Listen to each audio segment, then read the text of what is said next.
Testing 1 2 1 2.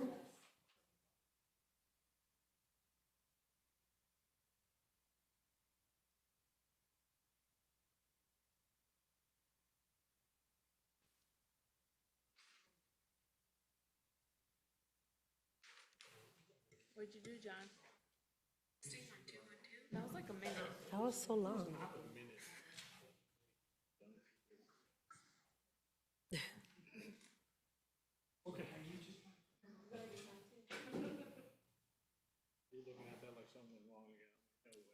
No, well, it's because I usually turn off the video right now, but they have it on. Thank you. We'll call you if anything. Oh, turn off your mic.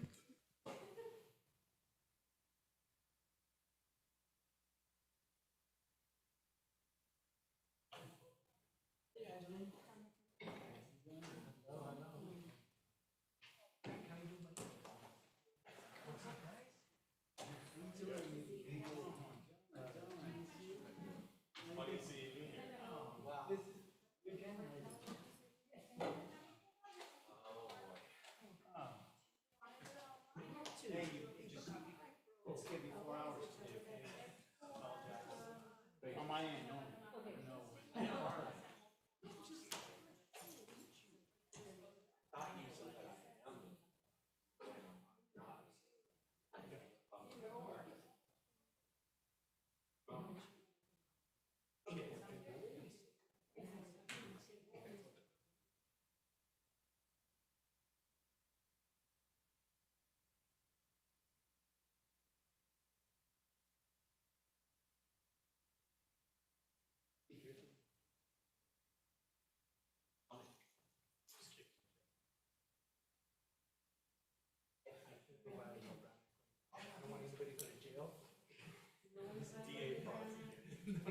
This is a joke. This is a joke. This is a joke. We don't even joke about that.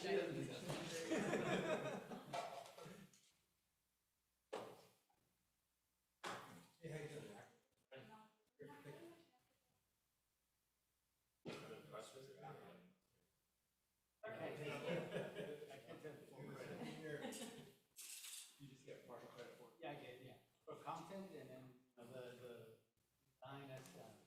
The page numbers and the alphabetation. Yeah, that will be her. I can't tell you city manager. Layout will be like And with the spacing to, did you notice that? Yes. Exact 3/4 of an inch indentation, not to be confused. That was a Single stick. WCM, that was a WCM stuff.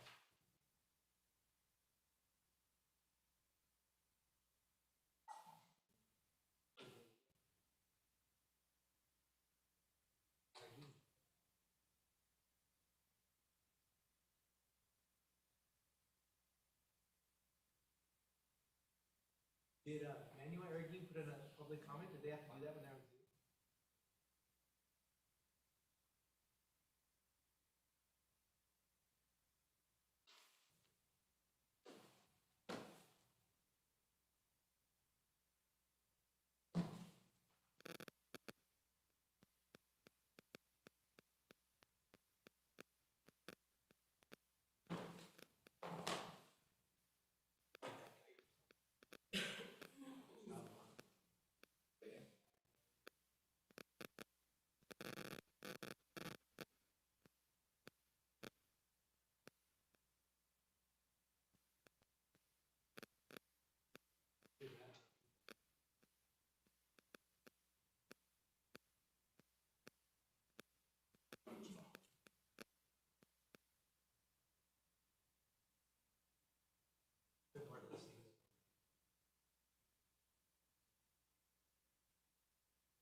Complaints about us for arresting them. Yes.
Let me start. How many times have you?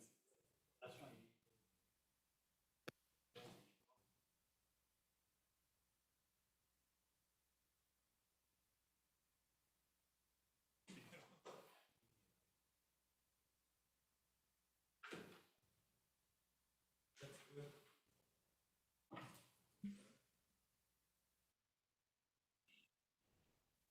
Hello, I hereby call the Police Oversight Commission meeting to order on Thursday, March 12, 2026 at 5 p.m. Madam Secretary, please conduct the roll call. Commissioner Goronsky. Here. Commissioner Mejia. Present. Commissioner Perea. Commissioner Said. Commissioner Vega. Here. Vice Chair Castillo-Lawton. Chair Carpenter. Here. Records show we have 4 members present. Chair Carpenter, you have quorum. Thank you. Next on the agenda, we have the Pledge of Allegiance. If able, will you please join me in standing for the Pledge of Allegiance? Thank you.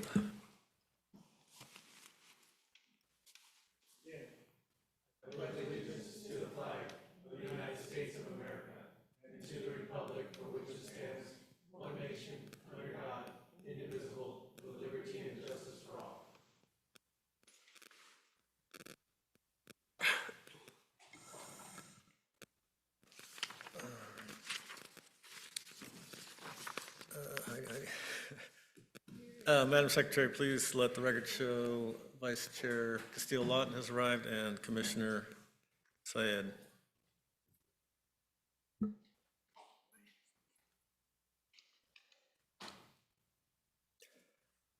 All righty, next on the agenda is the public comment section. This is the time for commission to receive comments from the public. We will not accept any additional requests for speaker cards once we begin the public comment session. If you have not already, please submit your request to the recording secretary. Speakers will have 3 minutes to speak. Madam Secretary, do we have any public speakers? There is no in-person speakers at this time. There were no e-comments received as of 1 p.m. Thank you. Next is the consent calendar, items numbers 1 and 2. Is there a motion to approve the consent calendar? I make a motion to approve it. Do we have a second? I'll second. Thank you. Thank you. Madam Secretary, please conduct the roll vote.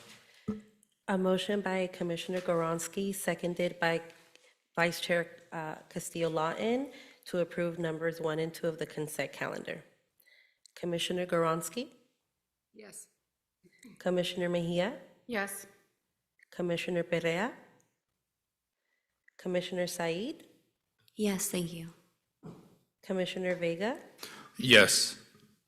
Vice Chair Castillo-Lawton. Yes. Chair Carpenter. Yes.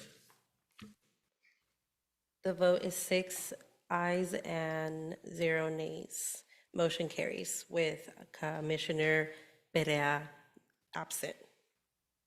Thank you. That brings us to the end of the consent calendar. Next is our business calendar. Item number 3 pertains to the Santa Ana Police Department Military Equipment Policy Number 707 and Unmanned Aerial Systems Policy Number 606. May we have a staff report? Thank you, Chair, Commissioners. Good evening. Thank you for being here today to help us with the review of our policies number 707 and 606, military equipment and unarmed aerial systems. Assembly Bill 481 requires that the City Council authorize the military equipment policy year after year, or to reauthorize it. And we have made some changes due to a purchase of drones that the city authorized on February 3rd. With this new purchase of the drones, there is also the new policy 606 that we'd like to share with you. So we'll be sharing both policies with you here today, and we will be asking for your input on these policies. And that input will go to our Police Oversight Director, Jack, who will then put these recommendations together and bring them back before you at a subsequent meeting. And the presentation will be done by Commander Lopez. Thank you. Let the record show Commissioner Pereira, ride 503. Thank you. Good evening, Commissioners. Tonight I will provide a brief update regarding the Department's military equipment policy and recent updates related to the approval and addition of the unmanned aerial systems, also known as drones. This presentation will briefly cover the legal background of the policy, the actions the city has taken to comply with state law, and the recent policy updates related to the Department's drone program. The goal of this process is transparency and oversight regarding the acquisition and use of certain equipment defined by California law as military equipment, covered under policy number 707 and our newly adopted policy number 606, the Unmanned Aerial Systems Policy. In September of 2021, the governor signed California Senate Bill 481 into law. This legislation created Government Code Sections 770 through 774. The intent of the law was to increase transparency and public oversight regarding the funding, acquisition, and the use of equipment defined by the statute as military equipment. While the term military equipment may suggest traditional military hardware, the law applies broadly to many types of law enforcement equipment, includes armored vehicles, certain munitions, and in some cases, aerial technology, such as drones. Another goal of the legislation was to provide oversight regarding equipment obtained through federal programs, particularly the Department of Defense's Defense Logistics Agency program, often referred to as the 1033 program, which allows local agencies to receive surplus federal equipment. For reference, we do not and have not participated in the program since 2020.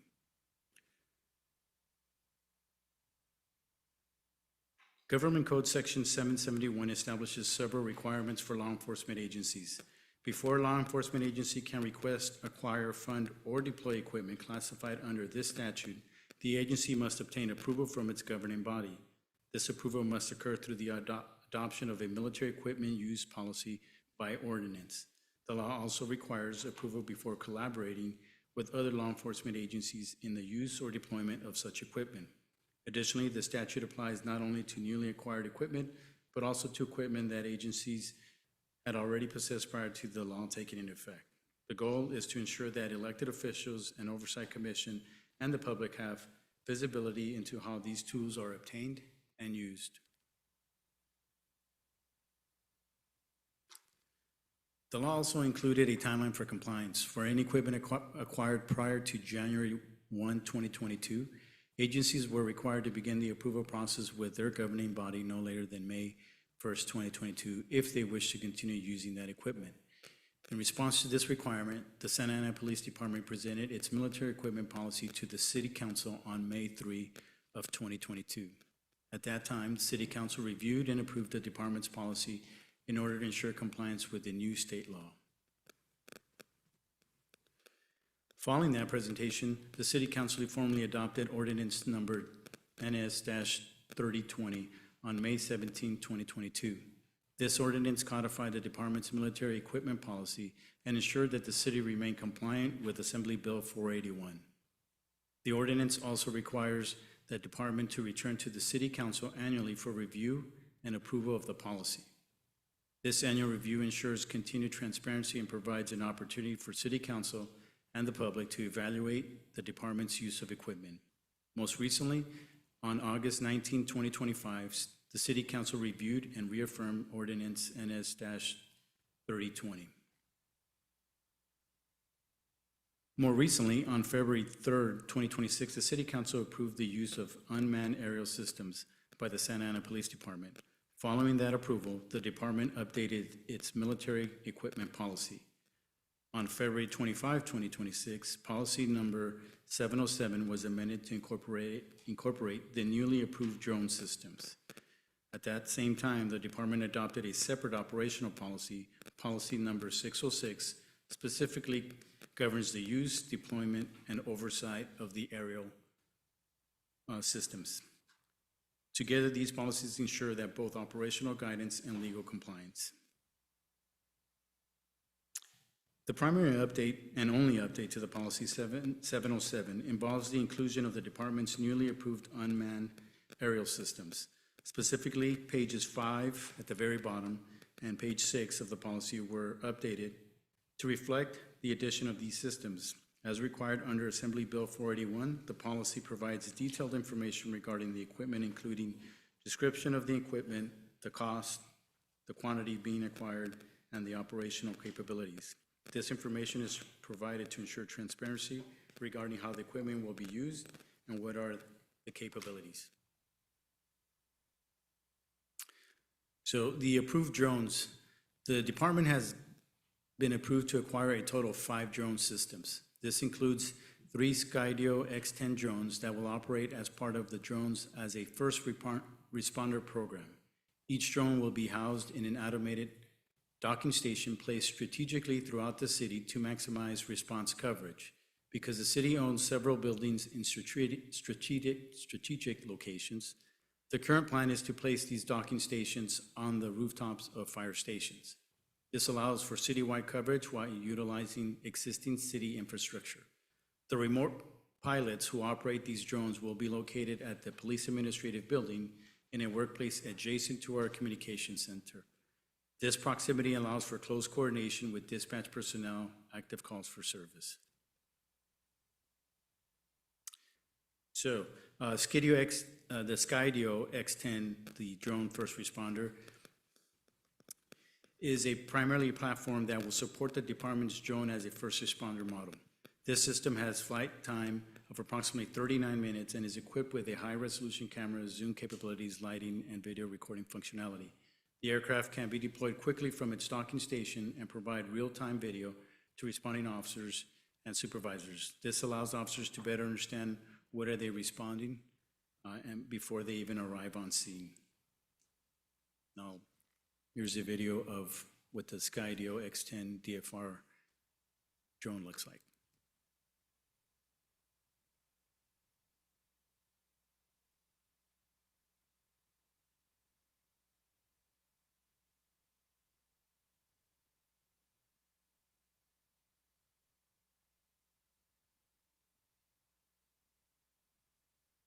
Yeah, but yeah,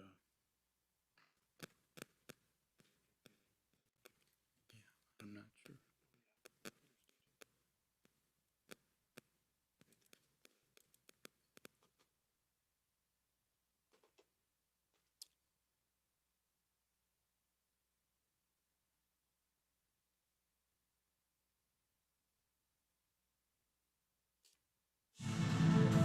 Skydio dock for X10. Station docked X10s where critical work happens. Get airborne in 20 seconds. Operate remotely from anywhere in the world and get the data you need to act. For public safety agencies, Skydio DFR Command is the ultimate software suite for drone operations. Respond to incidents with a single click, share live video with ReadyLink, and use augmented reality overlays for precise visual orientation. Manage your fleet, upload evidence, and build community trust. It's all at your command.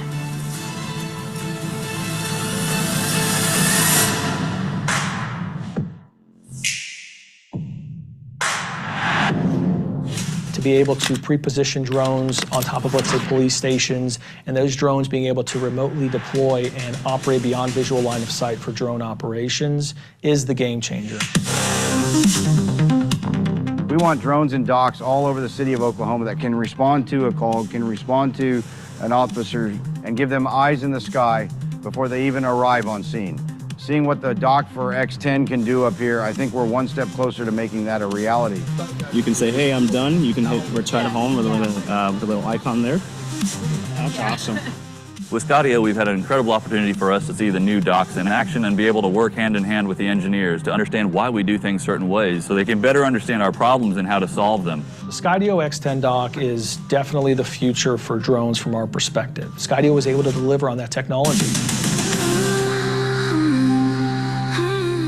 We have 2 of them here being launched remotely, and it's working. You know, there's over 40-mile-per-hour winds, it's over 100 degrees, and it's been able to work in situations where we never dreamed we'd be able to use a drone.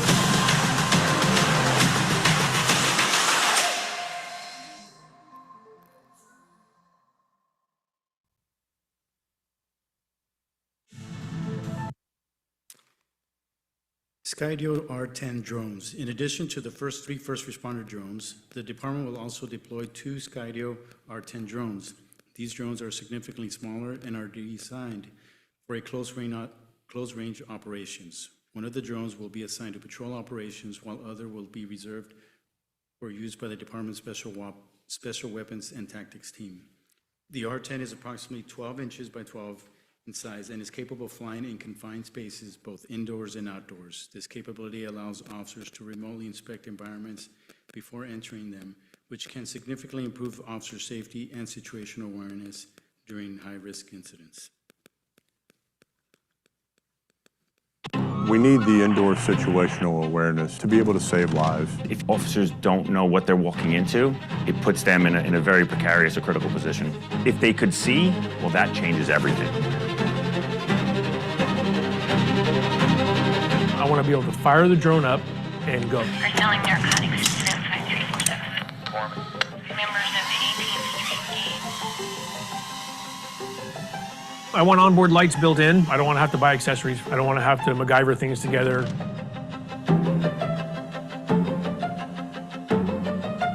Not every patrol officer has the time or the ability or the skill level to go out there and learn how to fly an FPV drone.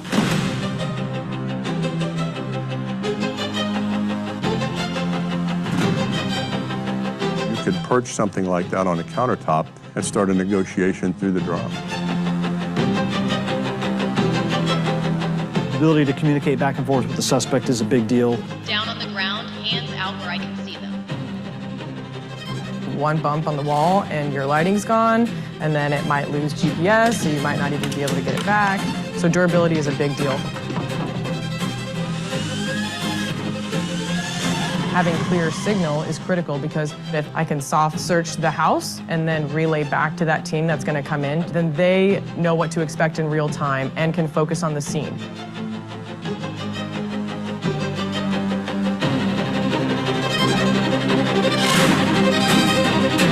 If our operators don't have a live stream of the video, then we're dependent on using just a radio. And again, it's always better to see what you're going to face or the structure you're going to enter rather than hear a description over the radio.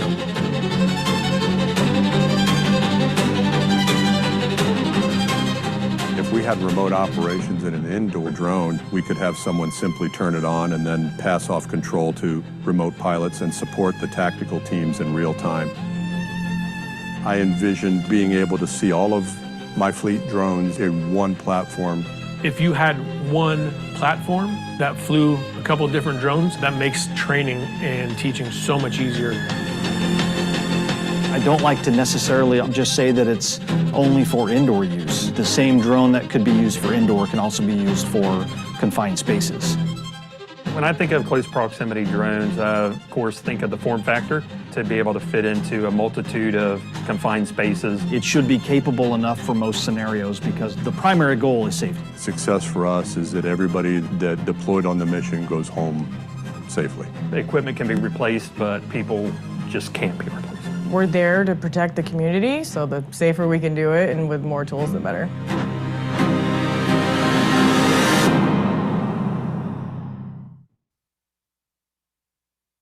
As required under Assembly Bill 481, the policy includes a detailed breakdown of each system's description, cost, quantity, and capabilities.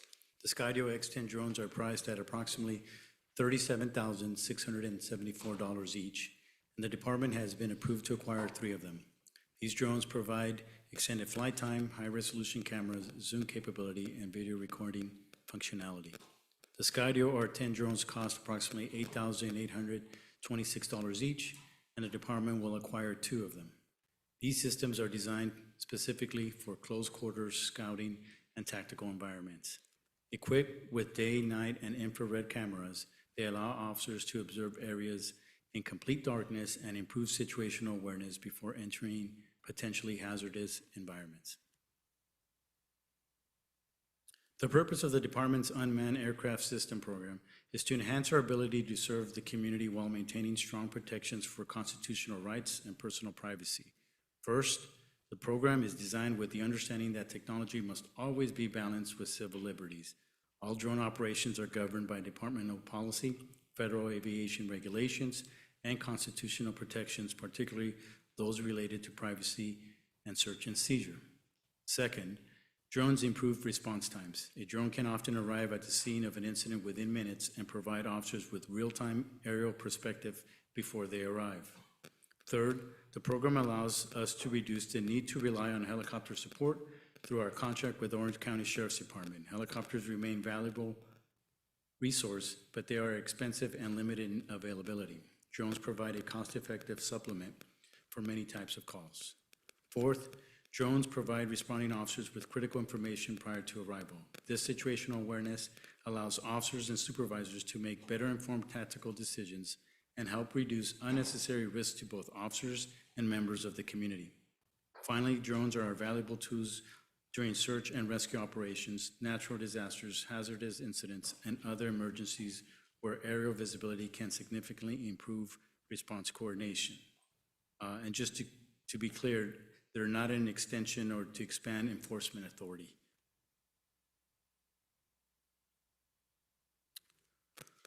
What a police drone is, it is important to clearly explain what this technology is and what it is not. A police drone is a real-time observation tool used to support specific incidents where aerial visibility can improve safety or operational awareness. These systems are operated only by trained personnel who are certified under Federal Aviation Administration guidelines and departmental policy. Just as important as to what this technology is also what it is not.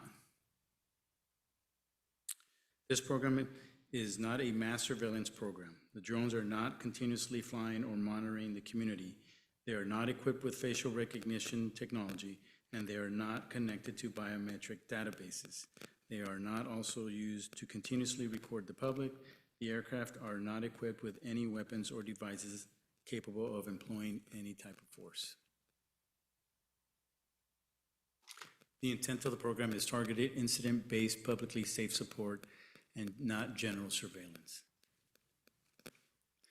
Department policy clearly defines when drones may be used. These uses are limited to situations where aerial visibility can enhance safety, improve coordination, or assist officers in managing potentially dangerous situations. Examples include violent crimes in progress, searches for missing or at-risk persons, armed or barricaded suspects, vehicle pursuits, search and rescue operations, and incidents involving fires, disasters, or hazardous environments. They may also be used during large-scale incidents where commanders need an aerial overview to coordinate resources effectively. Every deployment must meet policy criteria and must be tied to a specific incident or operational need. This means drones cannot simply be flown around the city without a defined public safety purpose. Every use must meet policy criteria. There's no discretionary roaming. When drones are not used, just as important as defined authorized uses is defining prohibited uses. Drones will not be used for routine patrol activities. They will not be used for immigration enforcement. They will not be used for code enforcement purposes. Additionally, they will not be used to monitor crowds or gatherings unless there is a specific public safety concern that meets the criteria established in policy. These limitations are in place to ensure the program remains focused on legitimate public safety needs and does not evolve into broad surveillance. The department is proposing the use of the drone as a first responder model using the Skydio X10 platform. Under this model, the drone launches from a designated fixed location when a qualifying call for service occurs. Once launched, the live video is monitored by trained personnel and may be shared with responding officers or supervisors. This provides officers with real-time situational awareness while they are en route to the incident. Once the incident is resolved or air support is no longer needed, the drone returns to its base location, is recovered, and powered down. Protecting privacy and maintaining public trust are central components of this program. The drones are not equipped with facial recognition technology, and they are not connected to any biometric databases. Any video or image captured during deployments is reviewed to determine whether it has evidentiary value. If it does not have any evidentiary value, it is not retained. Additionally, every drone deployment is logged, including the date, time, location, case ID, and the purpose of flight. These logs will be placed in a forward-facing on a city website or a department, our department's website. Access to the system and recordings is limited to authorized personnel and subject to oversight and auditing. These safeguards ensure that the technology is used responsibly and transparently. So this slide here shows a public portal, and this is an example of LAPD's dashboard where the public can actually go and into their website, a public-facing website, and it has a log of all their flights of their drones. As you can tell, the blue line within that map is the flight course the drone itself flew over, and all the information on the left column will provide, the case number, and it actually provides you different information as to what the call for service was. Departments that have implemented drones as their first responder programs have documented measurable benefits. For example, Ontario Police Department deploys drones to approximately 160 calls for service each week, with the drone arriving first about 80% of the time. In about 40% of those calls, officers were able to resolve the situation using the information provided by the drone without needing to send officers directly into the scene. Lakewood, Colorado reported similar results during a 3-month pilot program. Chula Vista Police Department, which operates one of the longest running programs in the country, has responded to more than 24,000 calls for service using drones. Across these agencies, the drones frequently arrive first on scene and help resolve incidents more safely and efficiently. Importantly, none of the agencies listed have reported community complaints regarding the operational use of their drone programs. Although Santa Ana does not currently have its own drone program, drones have been used in our city through assisting agencies since 2020. These agencies include Orange County Sheriff's Department, Irvine Police Department, Tustin Police Department, Garden Grove Police Department, Anaheim Police Department, and the Orange County District Attorney's Office.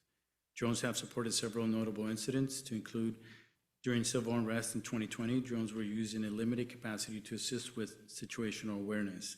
In 2021, an Irvine Police Department drone helped monitor a suspect during a standoff involving a stolen big rig on the 55 freeway. In 2023, a drone helped locate a suspect inside a tunnel following a vehicle pursuit. Later that year, in 2023, a drone was used during an armed standoff near 17th and Tustin that ultimately ended with the suspect surrendering approximately 11 hours. More recently, in January 2026, a drone was used to monitor a protest at Civic Center. The aerial perspective confirmed that the gathering remained peaceful, which allowed the department to avoid deploying officers.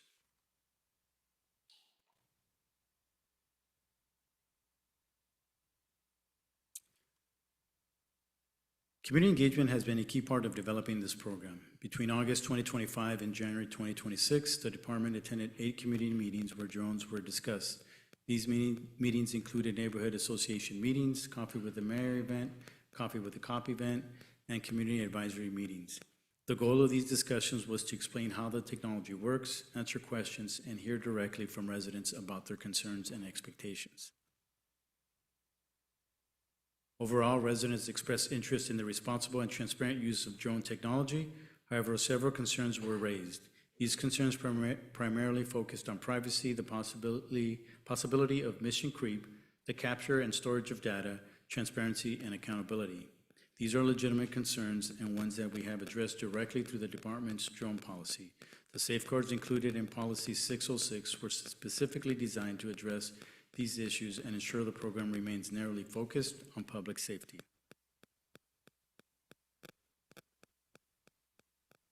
Policy 606 clearly states that all drone operations must comply with federal, state, and local laws and must respect constitutional rights and privacy protections.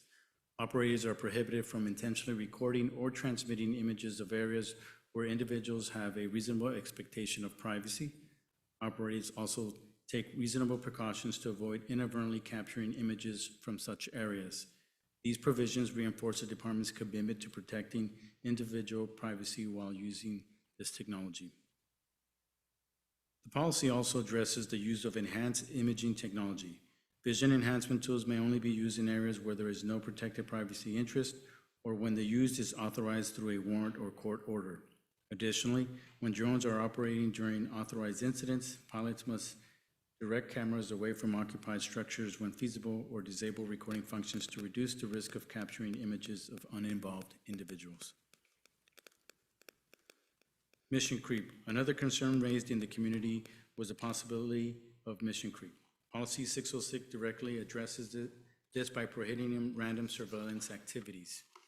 Policy also prohibits targeting individuals based on characteristics such as race, ethnicity, religion, gender, sexual orientation, or economic status. Drones cannot be used to harass, intimidate, or discriminate against individuals or groups. They also cannot be used for personal purposes. Finally, the policy explicitly prohibits equipping drones with any device capable of employing lethal force. The policy also outlines the authorized operational uses of the system. This includes incident documentation, investigative support, missing person searches, search and rescue operations, explosive device investigations, firefighting support, tactical operations, disaster response, and event management planning. The policy also allows the drone to be used as a first responder when doing so enhances the safety without compromising privacy rights. Additionally, regular training is required for all drone personnel to ensure safe and compliant operations. Another important community concern relates to how data is stored. Under Policy 606, any recordings captured by a drone must be reviewed to determine whether they have any evidentiary value. If the footage has evidentiary value, it is downloaded and booked as evidence under the associated case number and stored according to department policies, evidence policies. If the footage does not have any evidentiary value, it is not retained. Additionally, department members are prohibited from retaining recordings obtained during a drone deployment for personal or unofficial purposes. Transparency is also a core component of the program. Every drone flight is documented in a flight log. These logs include the date, time, location, incident type, purpose of the flight, duration of the flight, altitude, and whether the flight was automated or manually controlled. Again, these records will be available in a public-facing webpage through the department and the city. The policy also establishes internal oversight. The unmanned aerial systems unit commander or designated supervisor may inspect recordings to ensure the system is being used appropriately. These inspections must be conducted in good faith and cannot be used as efficient expedition to search for unrelated violations. This oversight helps ensure that operations remain consistent with department policy and legal standards. The Unmanned Aerial Systems Unit Commander is responsible for ensuring the program complies with current laws, regulations, and best practices.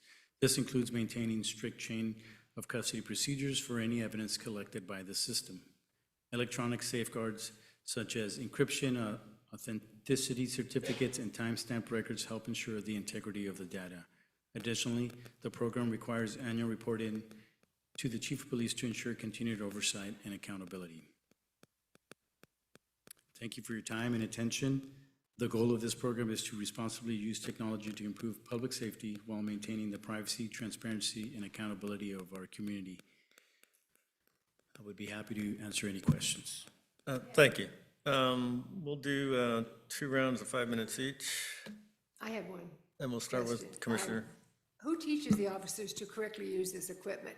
Does it the military teach the officers or other officers, other police personnel? So the personnel that are selected, when they are selected to serve as an operator, as an unmanned aerial operator, will be trained by people. They have to get certified. Is it through Axon? So through various drone operator schools. So Drone not through the operators. military, no. Okay, all right, thank you.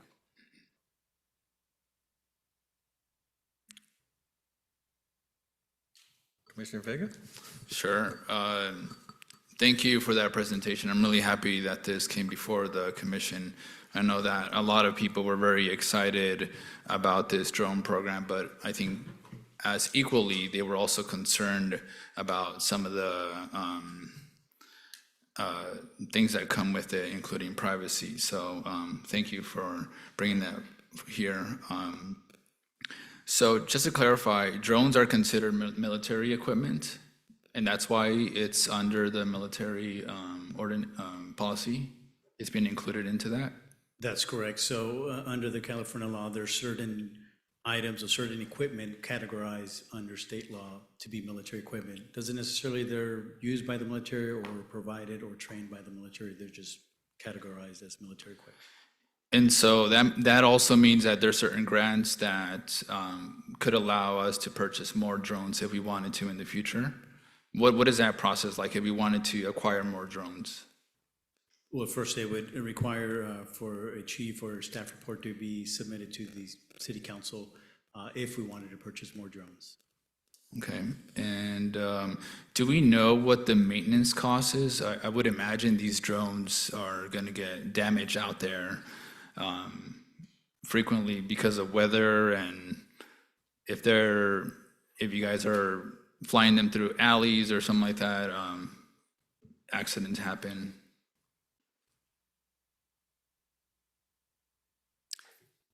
So we're projecting about $15,000 to $20,000 on a yearly basis for incidents that may occur where there may be where drones may be damaged or need some sort of repair. Okay, and I also read that they would be used to enforce the laws on illegal fireworks. Can you walk us through how that looks like? Now, will the drone be sent out? Let's take 4th of July as an example. Will the drone be sent out if I call on my neighbor that I saw him shooting illegal fireworks, or is the drone just going to be out all day trying to catch people or seeing if people are firing illegal fireworks? At this time, this would be the first year, and to be quite honest, I'm not sure when our program is going to be. So I'll take that question. So a couple things that will help clarify. The drone as first responder only has a 39-minute flight time. That's a max. So if it's fighting against the wind, if it's dealing with environmental challenges, that can drop down to 25 minutes very quickly. So the idea that these things are going to just be flying around looking for fireworks is not realistic. We don't anticipate doing that, and that may really get in the gray area in terms of our policy. However, if there is a call for service, if there is a significant problem that can be addressed via the drone, we will dispatch it to the location to make an assessment. Okay, and obviously for clarification, these drones, like you just mentioned, they're not going to be used to go out looking for code violations. That's not what it's for. If I were, on the other hand, let's say that I called on my neighbor because I noticed that I have a strong suspicion that he's doing something illegal in his backyard, whether it's he's renting out his backyard, he built an illegal unit and it has like 20 people, or maybe they're hosting dog fights or something like that. Does the police department have an option to send a drone instead of a police officer at that point? So you said two very different things. One is which would be considered a code enforcement violation, and we would defer to code enforcement to how they would want to investigate that. We couldn't just use the drone technology to go in there and inspect for code violations if that's not something that would be readily available to see via another mechanism. So that would, again, be a situation that code enforcement would have to deal with in terms of their inspection warrants. Now, you said dog fighting and stuff like that. In that particular case, there may be a felony occurring in terms of animal abuse, gambling, all that kind of stuff. That would put us in a criminal investigation posture. And I don't anticipate us using a drone in that specific case unless they say, hey, somebody's in here, they're getting hurt right now. Well, then, of course, we have an emergency. We have some exigency provisions within our search and seizure laws that would allow us to go and take a look at something like that. So it's really situation dependent. Those are two very separate type of issues. Okay. I don't think I have any policy recommendations. I don't know if this would be considered a policy recommendation, but I think it would be great if the city hosted some workshops so that to educate the community as much as possible on this drone program, because I have a feeling that when people start seeing these things flying over their neighborhood, you guys might end up getting a lot of calls. Maybe even a YouTube video explaining some of the common concerns that can be shared across social media. So once the platforms are operational, we do plan on doing a marketing campaign to and familiarize our community members and constituents with the actual operations. However, they do fly fairly high. It's going to be very unlikely people even see them. I think there's this perception that they're going to be buzzing right over your head. That's not necessarily the case. They're a ways up there. Okay, that's all I had. Thank you. Vice Chair? I guess my first question is, can you clarify the training that operators would go through to be able to fly the drones? So there's different schools or different companies, I guess, that will provide that training. So they have to go, those schools, operating schools are, within their policies and procedures, they have to abide by all the federal aviation,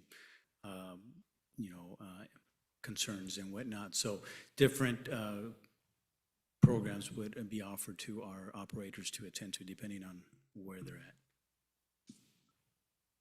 And just to provide more clarity, so there's a pilot license, very similar to a driver's license or anything like that, that our pilots are required to obtain, and it's called a FAA Part 107 Certificate Pilot's License. So before our drone operators are able to even manipulate these things, they have to have this license. And there's a variety of requirements within there.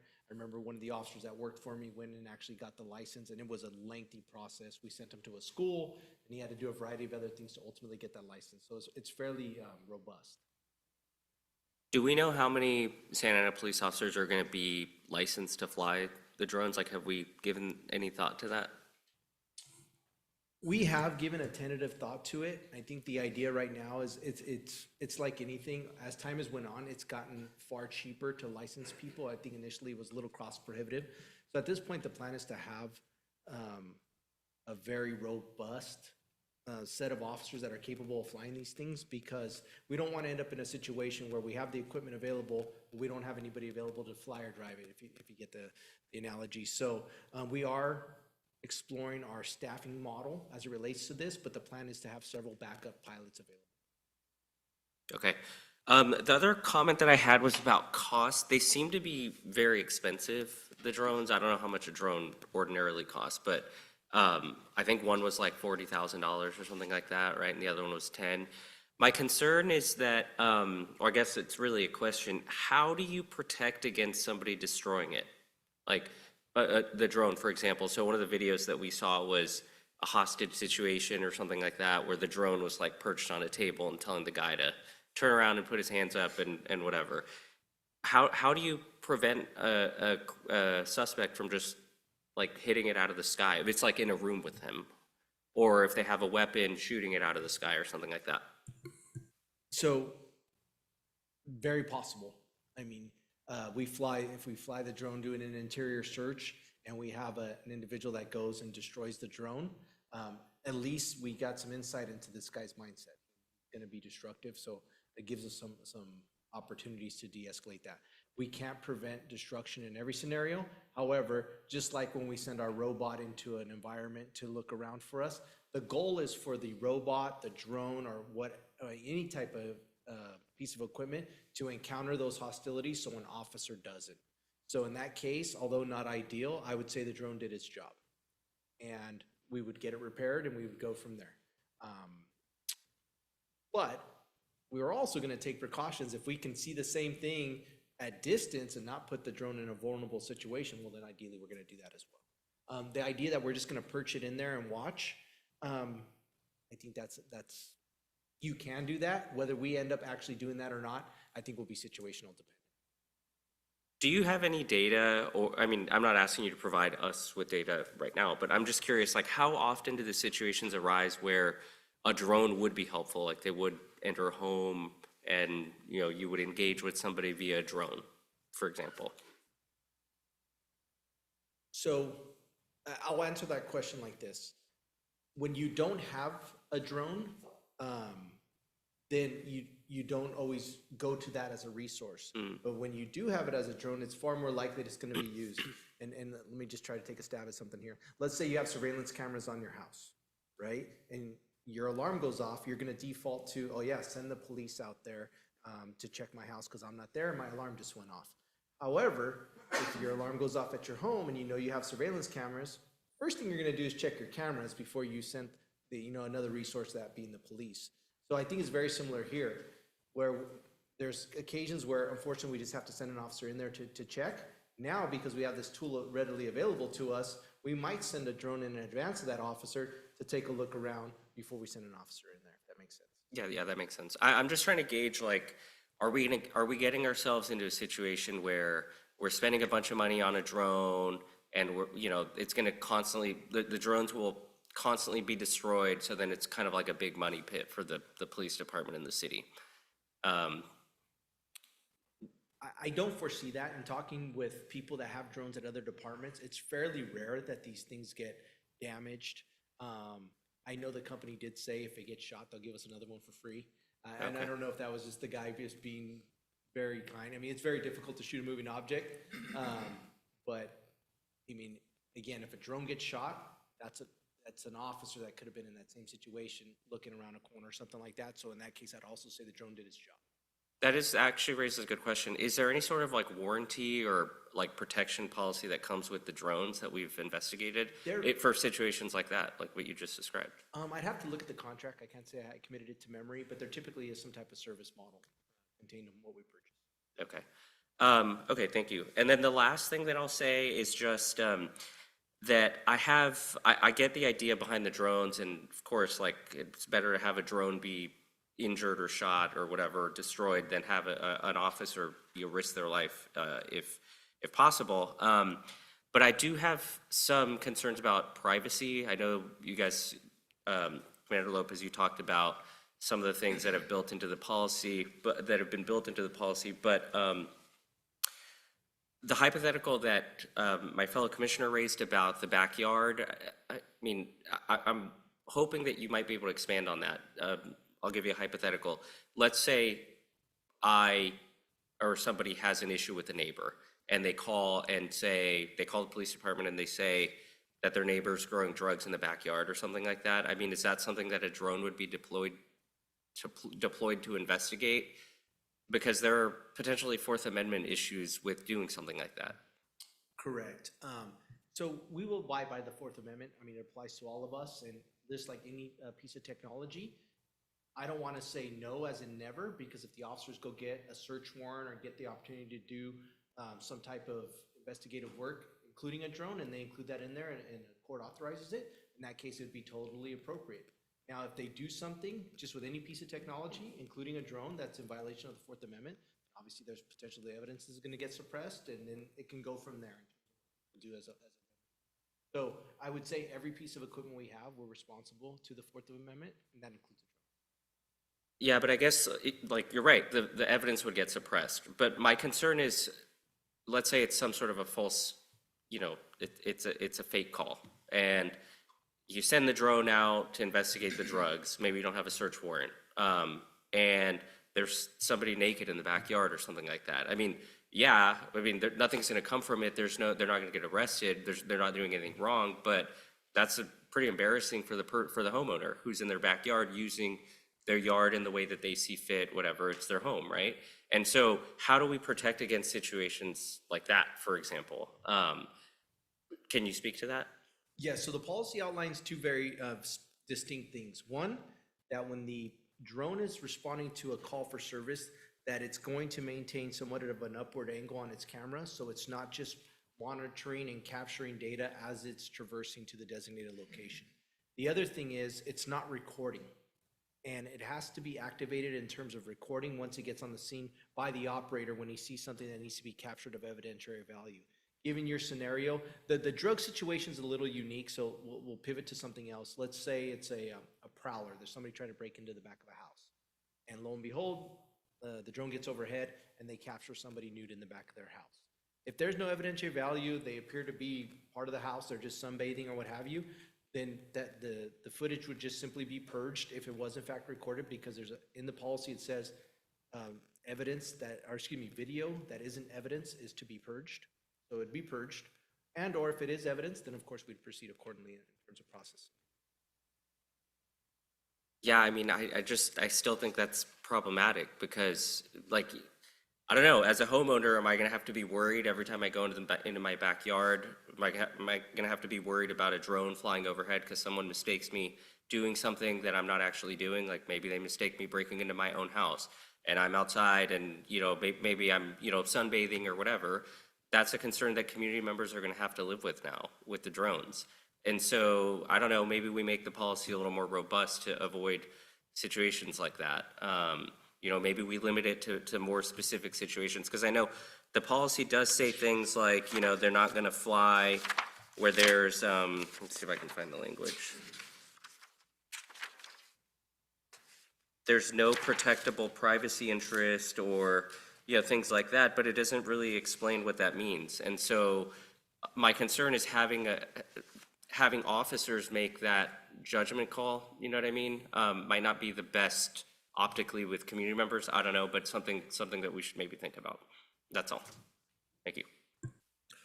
Thank you. Commissioner Mejia? And then we're just doing questions, but not recommendations as of now, correct? Save your comments for the end of the second round, so you get two rounds of 5. Sounds good, thank you.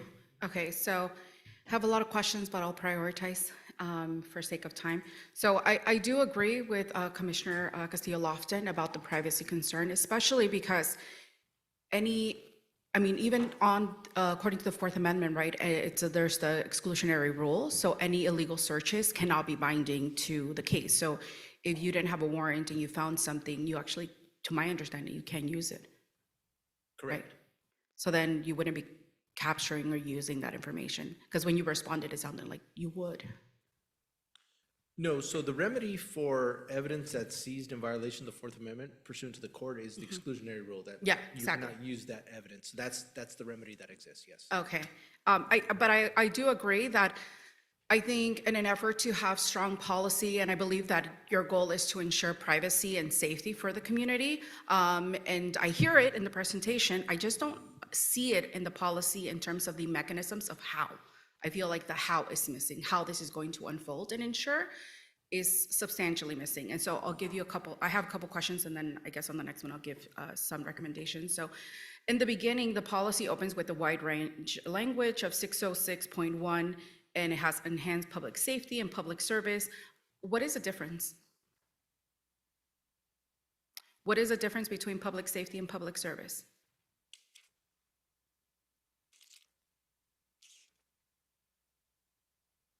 What you're looking at. At the beginning, 606.2 policy.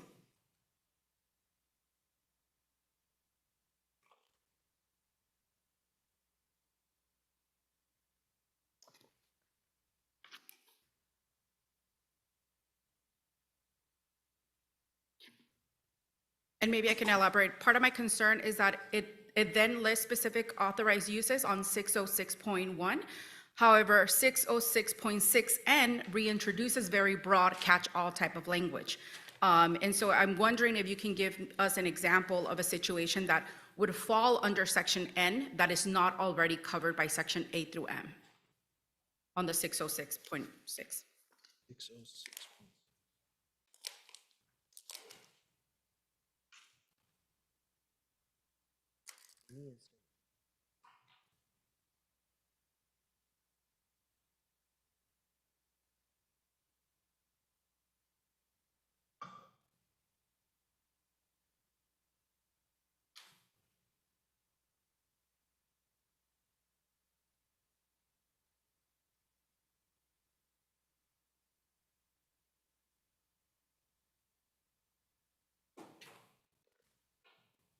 I see what you're talking about. Just give me a minute here, because you said, can you please give us an example that's not contained in the other bullet points, but could provide a scenario here? So just let me look through the other ones first, so I make sure I'm not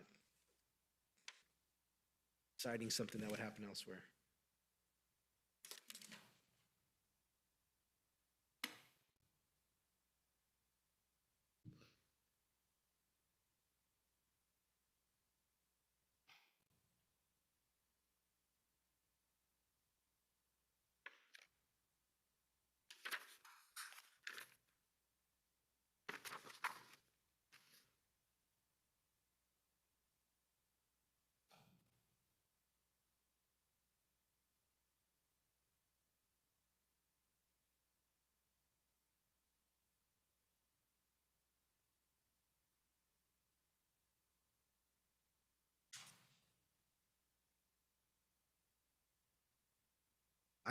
In looking at all the other things, I believe they did a very robust job at capturing a lot of scenarios in which the drone would be used. I like the idea of an end situation because we don't know what could come up, but a couple safeguards I want to point out that exist within end.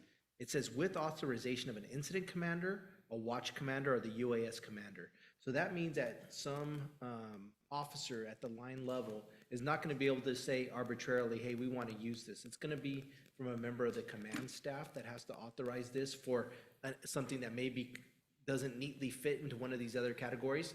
Maybe my imagination is failing me right now, but I can't think of one. But I will say I am comfortable with the fact that there is command level oversight as it relates to that carve out. Yeah, and that actually brings me to another point where it does have, so a lot of it is giving the authority to the commander, but there's kind of like no oversight, right? So it almost gives them like it's listing the role of whoever's the commander in terms of the program, but it's not listing exactly the what and the how. So it brings some concern, at least on my end, because then we're not really informed of those policies that are going to be taking place. It's very broad. And so I think something to consider is being more specific so that we are aware as a commission of what those potentials or what those policies can be. So I have another question. So under 606.6.2, if a federal agency requests drone support, what policy governs whether Santa Ana PD can share footage with them and for what purpose? Assisting other agencies, including federal agencies, but it doesn't require those agencies to follow Santa Ana PD's policy when operating in the city.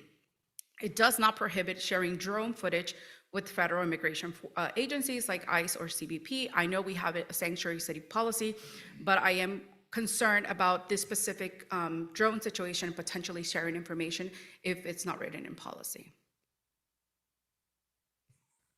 Valid point, and just to know, we wouldn't obviously violate city ordinance or the state law, but I understand your concern that because it's not in the policy that we would. Just to be clarified, we wouldn't or would not. I think my question is specifically to the drone, right, information or sharing potential information. I think it would be, even though that is a default, it would be, I think, stronger policy to include something in that reference, just confirming. And then my other question is, okay, so I have a lot, but I'm going to prioritize. Okay. So you mentioned, right, the thermal imaging section on 606.6 permits vision enhancement technology. So how does the department's use of thermal imaging from drones comply with the standard established by Kylo versus United States law case?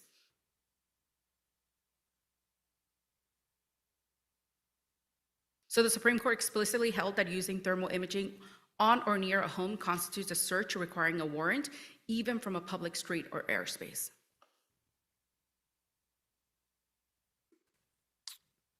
It goes back to the previous answer.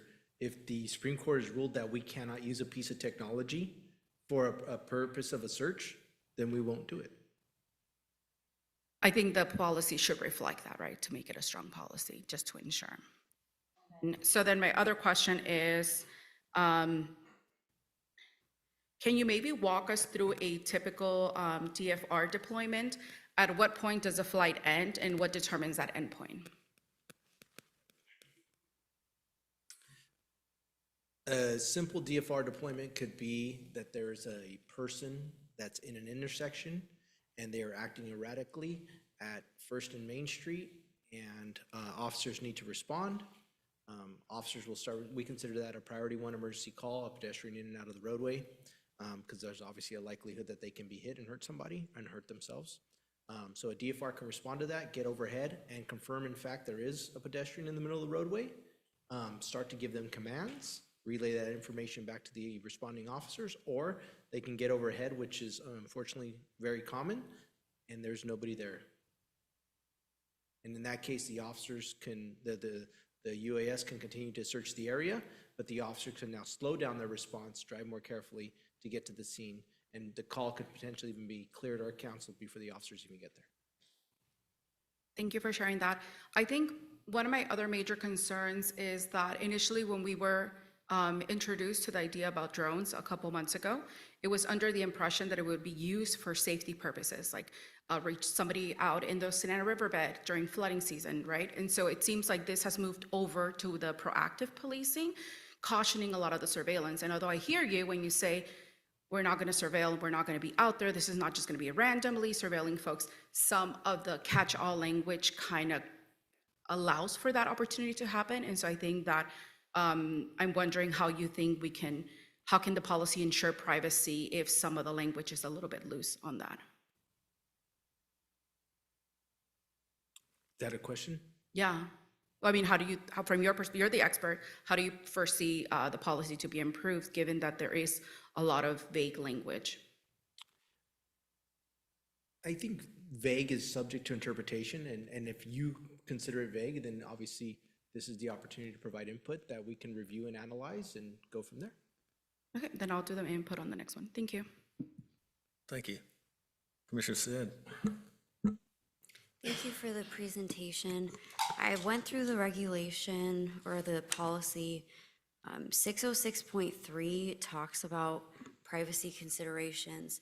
So I think we're giving a lot of hypotheticals, which it's tricky because there are a lot of legal hypotheticals and the folks responding aren't necessarily attorneys, but they're doing their best. So if, for example, a drone was sent out to a location based on a caller calling, providing information, it could cause exigent circumstances or it could not. And then if a drone is sent out and it's in violation of the Fourth Amendment, the remedy is you could sue for your Fourth Amendment violation. So I think we're getting ahead of ourselves without really understanding how drones work. But I'm reading this and it says you have to have a warrant or exigent circumstances or these certain situations. The statistics that were provided from other police departments seemed very favorable for its use in terms of we want less OISs, which is officer involved shooting. We want less use of force. If a drone or AI technology or whatever it may be can put eyes on the scene first, it's helpful to the police officers and the particularly our police department to assess the situation a lot easier and de-escalate a lot faster if they can see what's happening before they even get there. So anyway, that was my first thought. I don't have recommendations for this. I think it's very clearly delineated, and I think if you use a drone in violation of the Fourth Amendment, you have the remedies there for you. And the capacity of the drone is not going to allow us to, the police department, just to fly it all day around the city, and we look up and there's drones everywhere. There's only 5, limited to 29 minutes. So it has to be under certain circumstances that are, I think we're just sort of making this a lot bigger than what it may be, and I appreciate the concerns, but I think it's a great idea to put to the test. I think if we get the annual report that you're required to do and we like what we see, then we can keep implementing it. If we don't like what we see and there's a lot of complaints, then we can provide additional feedback. But I don't see a legal issue from my perspective on this policy. Thank you. Commissioner Pereira. Thank you, Chair Carpenter.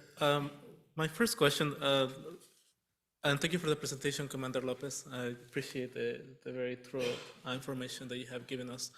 My first question, correct me if I'm wrong, in addition to the City Council reaffirming recently the military use equipment policy, was the annual report provided as well with that? I believe that the policy states that there is annual military equipment report that needs to be submitted to the Chief of Police. Oh, actually, sorry, to the Chief of Police. Has that been done already? Yes. Okay, because I believe that in the previous presentation we had on this topic, it hadn't been done for a couple of years, correct? So it hadn't been done for a couple of years, and we brought 3 years together to your commission, and then subsequently we took it to the City Council for their review.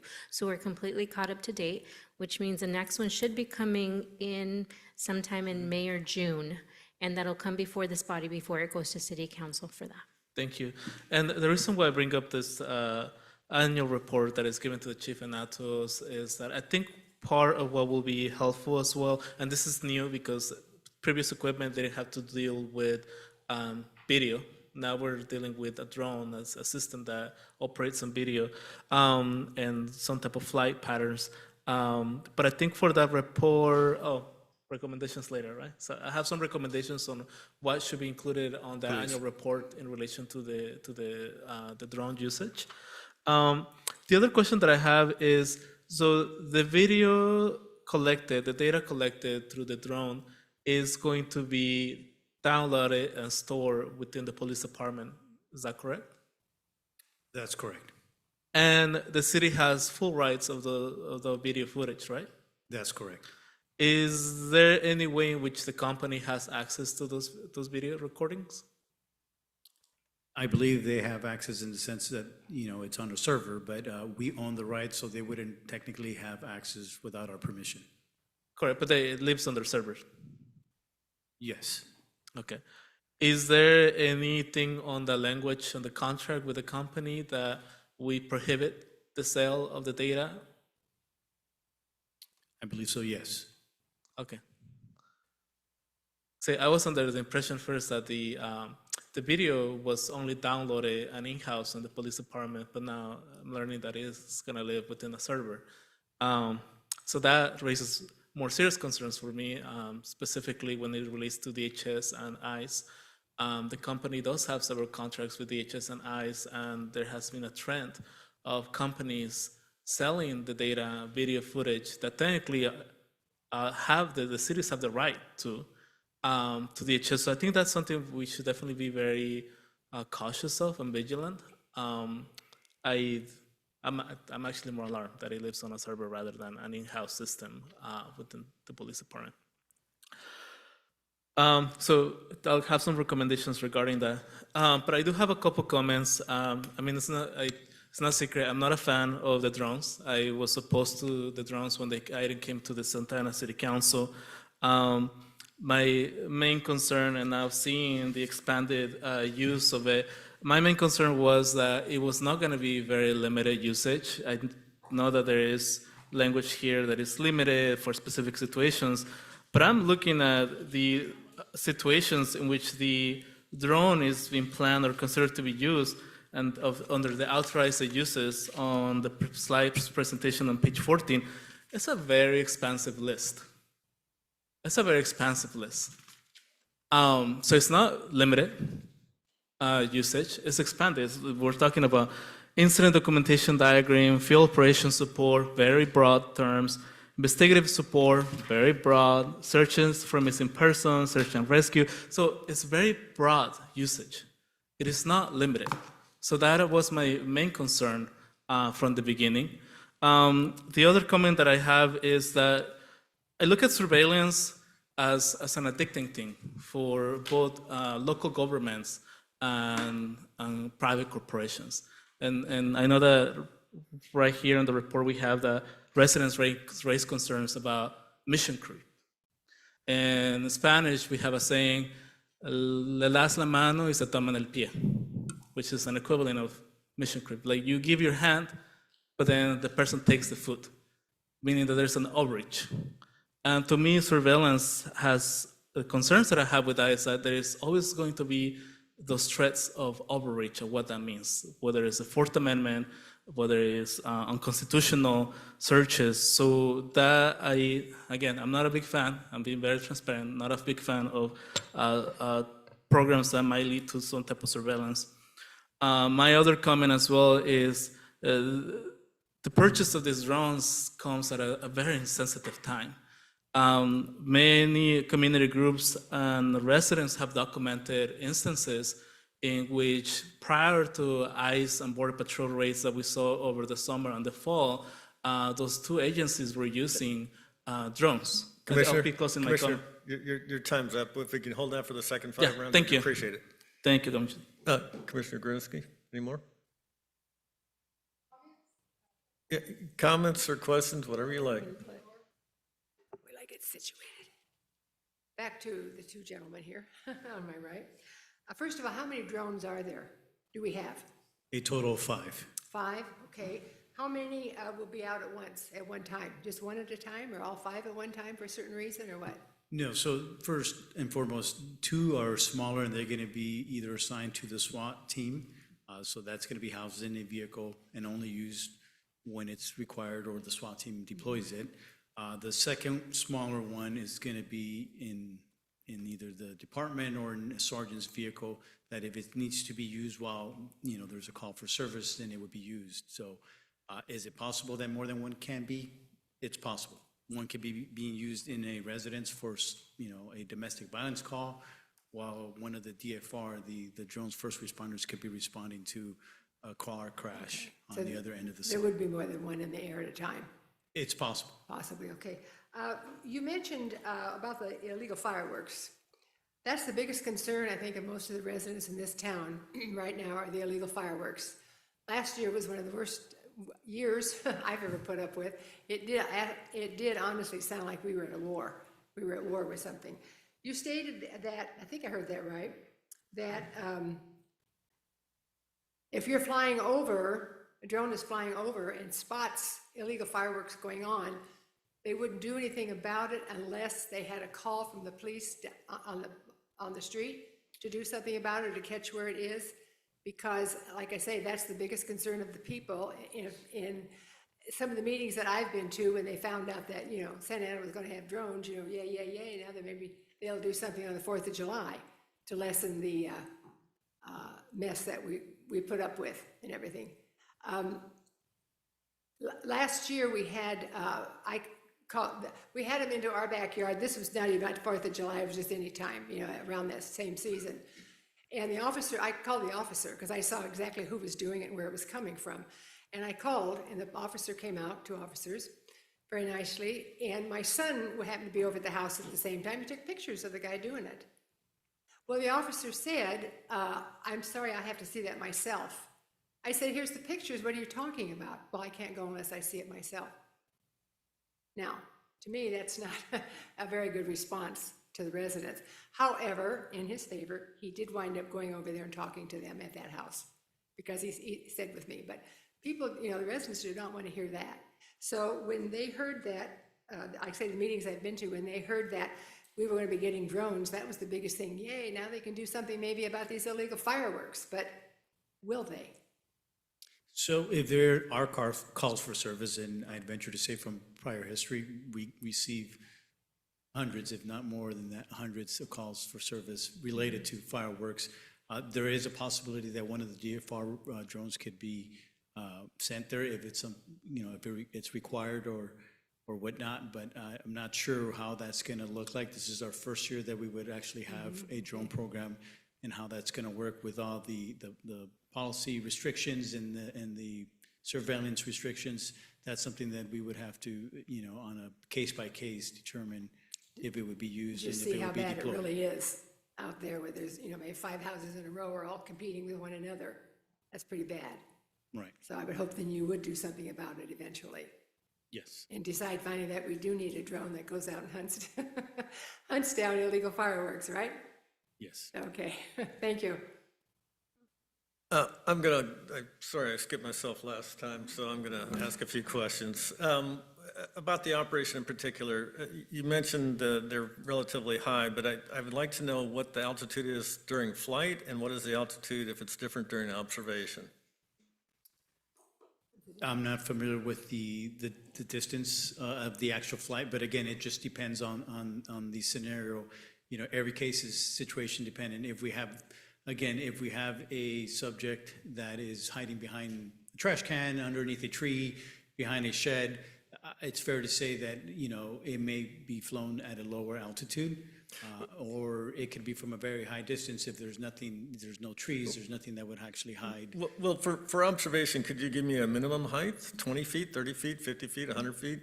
It could be 20 feet up to 100 feet. And we're talking about the large drone. We could be down to 20 feet with the large drone? Is that correct? Yes. Okay. Okay, the other thing is, you mentioned that the camera is pointed up when it's in transit. Now, my question is the drone actually flown by visual by a person looking through the camera to see where they're going, or is it going from a GPS coordinate to a GPS coordinate? So the drone first responder model will activate on its own, or someone activates it, and it flies to the address on its own.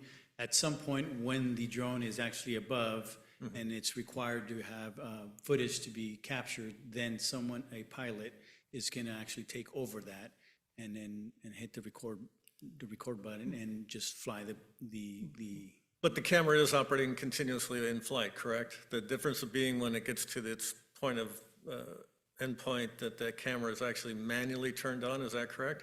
Correct. Okay. Now, a question for you on that.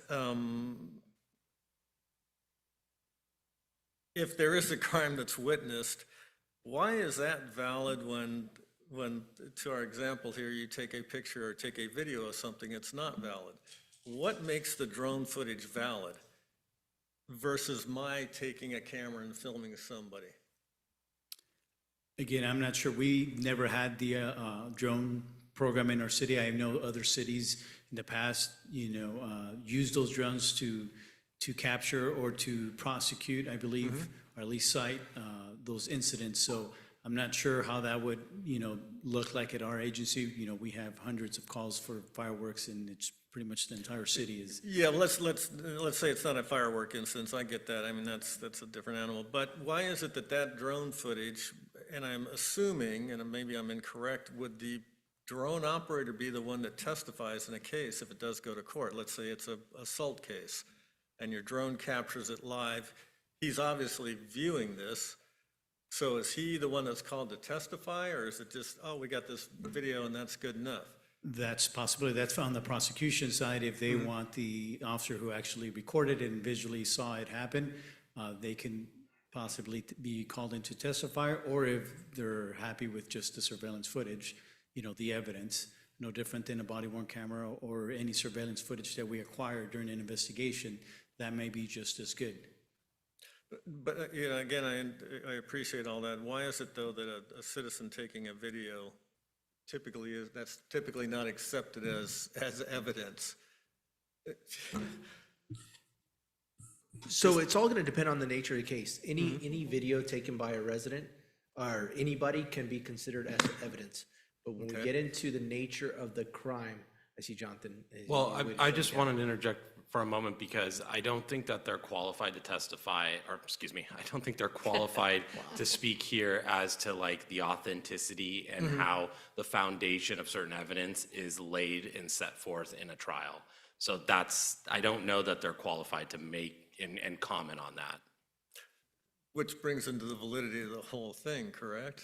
Well, it's not to suggest that there isn't a way for the drone footage to be properly authenticated in a court case. It's just that that's not within anybody's purview here. That's within for the district attorney to deal with at the criminal level and to authenticate it in a actual criminal trial.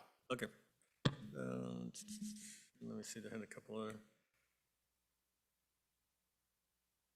And just real briefly, why is it that it would not be used for code enforcement, just for my own edification?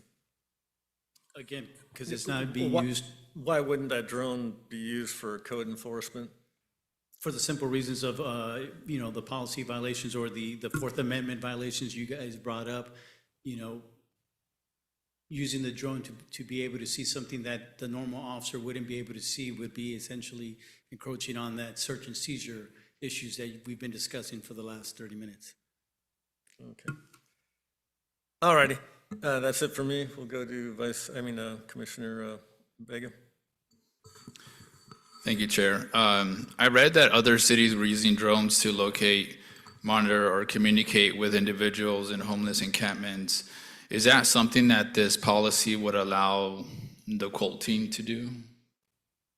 I think currently the way the policy is written, that's not what it would be used for. Again, it's not for enforcement purposes. It's more for investigative purposes. Okay. My last question is pilots. It says that the pilots are sworn officers. Do they have to be sworn officers? Yes, again, they're going to be used for criminal activity cases. So we need someone who is piloting the drone to actually understand the law in order to be able to determine whether we should be recording or not. Okay, and how many? Yes. I'm sorry, just, let me just clarify real quick. The drone as first responder, those are gonna be manned by sworn officers because they're triaging criminal conduct that may potentially be taking place in progress. Other types of drone operators we may have, or some of our professional staff be able to do that as well. The biggest example that comes to mind is CSI. They're not sworn professional officers or police officers, but they may need to survey a scene, photograph a scene from an aerial perspective and what have you. They will be authorized to utilize drones for evidentiary purposes. Okay, and now is that, other cities are doing it, so are we not doing that because our city council, that was the will of the council, that's what they set forth, or? So in terms of your scenario that you're describing encampments, first of all, if you have an encampment right now, let me know. So by the time the drone's here, maybe it's not even there anymore. But no, more importantly, if we end up in a scenario where we have an encampment that's deep in a railroad track that we can't get to, well, being on a railroad track, that's a violation of the law. So there's a penal code that we could attach to that. So we could go investigate that. So I don't want to say we'll never do that, but ideally the idea isn't for the drones to fly around and find encampments. Yeah, and that's more where my question was, not so much whether on a daily basis you're going to be dedicated to doing that, but is that an option? My questions are more of is that allowed or is that not allowed kind of thing? Given the nature, and again, with the proper approvals, we can use the drone when we think it's going to be appropriate. You know, again, the one that comes to my mind is, you know, some of those railroad tracks that are deep and long, and there's drug dealing happening back there. We're getting calls from services from an adjacent business. There's potential we use it in those scenarios. Okay, thank you. Commissioner Mejia. Thank you. I have a couple questions, but you just made me think of another one. So, and then I'll give some recommendations on language. So I think what you exactly said, right? At the beginning, when I asked you a question, when I asked a question about what situation the N would allow for, and you said it's good because it allows us to not be too prescriptive, but to, Commissioner Vega's point, I actually disagree with Commissioner Vega. That is concerning to enforce surveillance on people who are unhoused, to criminalize people who are poor. A lot of us are here in a place of privilege. Doesn't mean we get the right to enforce just because somebody is unhoused. Because of that, I mean, perfect example, so thank you for that. Because of that, I think that's exactly why I'm concerned for that end, right? Because then you even stated we can, right? You even said you could, and that is exactly my concern of misusing this for surveillance enforcement when the policy in itself says it wouldn't, but then your comment made me think that it could. So I chose my words very carefully, Commissioner, and I did that by design. I said, if people are on a railroad track, that's criminal conduct because that's violation of the Penal Code 309. So we'd be investigating criminal conduct. I didn't mention anything about being unhoused. However, if there was an encampment, that encampment could in fact be in violation of the law, so we're investigating the law. And I also specifically said we would not be using these just to drive around and look for encampments. One is criminal conduct, one is not. And Exactly. And I use those words by design. Okay, I didn't really appreciate the joke at the end, that's all, maybe that's why I misread it. So in terms of additional questions that I do have, actually, we can just jump to the comments. So on the 606.2 policy, because of that, I think a couple of suggestions could be to remove or narrow 606.1N to require specific justification in writing before invoking that clause. For example, require supervisor level approval with documentation for any use not listed in A through O. Consider requiring commission notification for any use of catch-all provisions. Additionally, 606.41, the section appears to be describing the role of the unit commander, which I had mentioned earlier, but it doesn't say anything about the policies. It's just kind of saying this is the role of the commander. And so I think something that could be helpful is developing protocol for conducting criminal investigations involving a USA. This reads to me that the commander would have full authority to determine if to use USS under any criminal investigation. So I think having a threshold of what that entails could be helpful. Section 606.5, the policy provides no usage on frequency guidelines, no minimum threshold for deployment, no cap on expansion. The introduction of drones as first responders program represents a significant expansion of operational use from reactive, for example, crime scenes, emergencies, to proactive and routine, responding to calls for service, Overwatch directed.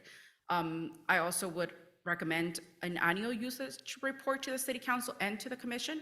I don't see that mentioned there. I know AB 481 states, I believe, the City Council, but I don't know if that also implies the Commission. And then I did actually have a question on your statistics. So you have the slide 29 on the outcomes.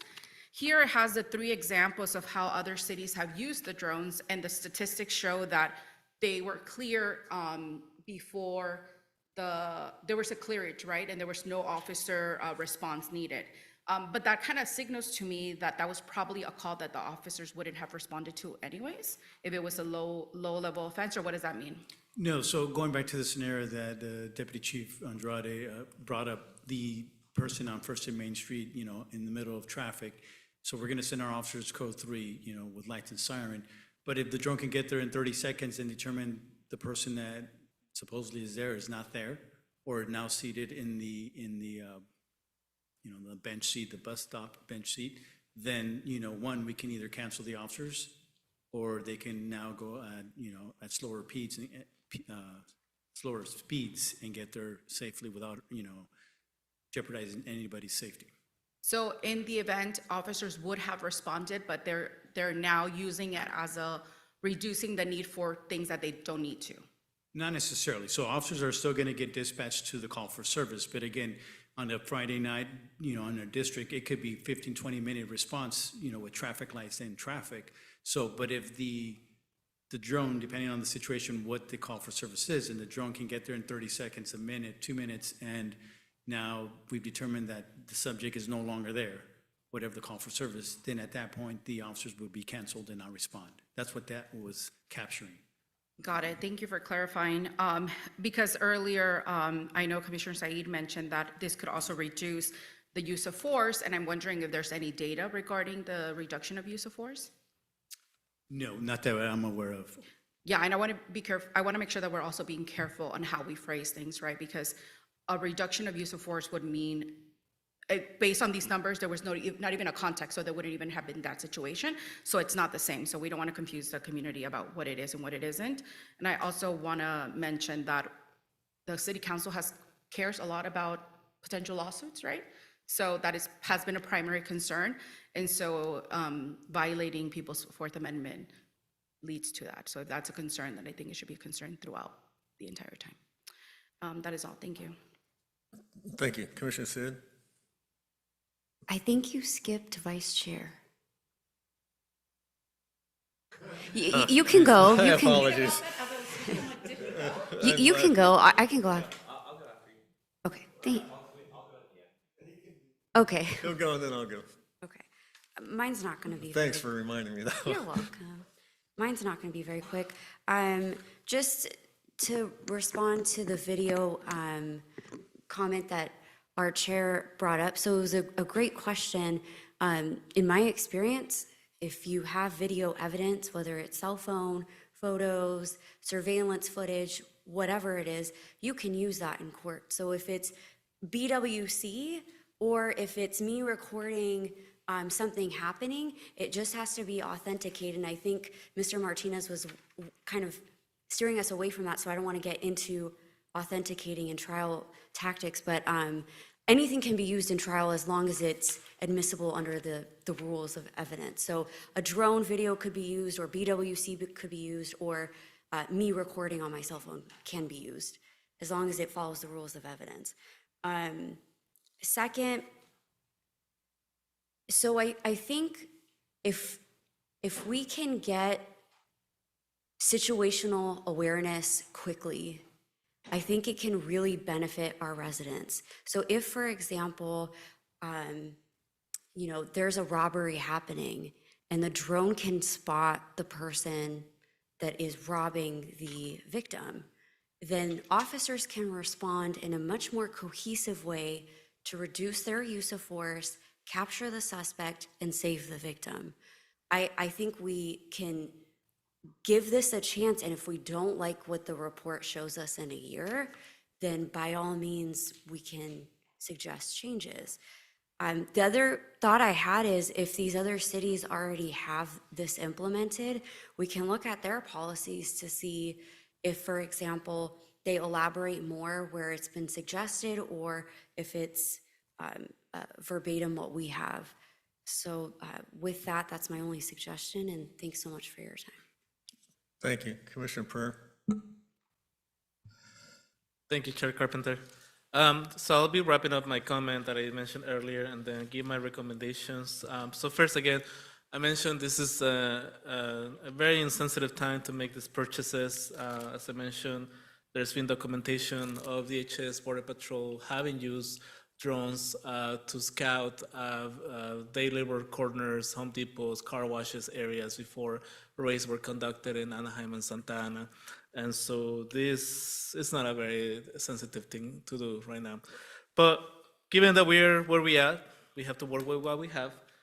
So I do agree with Commissioner Mejia in ensuring that we have specific language added here, citing sanctuary ordinance. I looked at the policy and constantly refers other policies here, so it just makes sense to like also just note it here. It is a policy within the police department, and we gotta mention it where we can.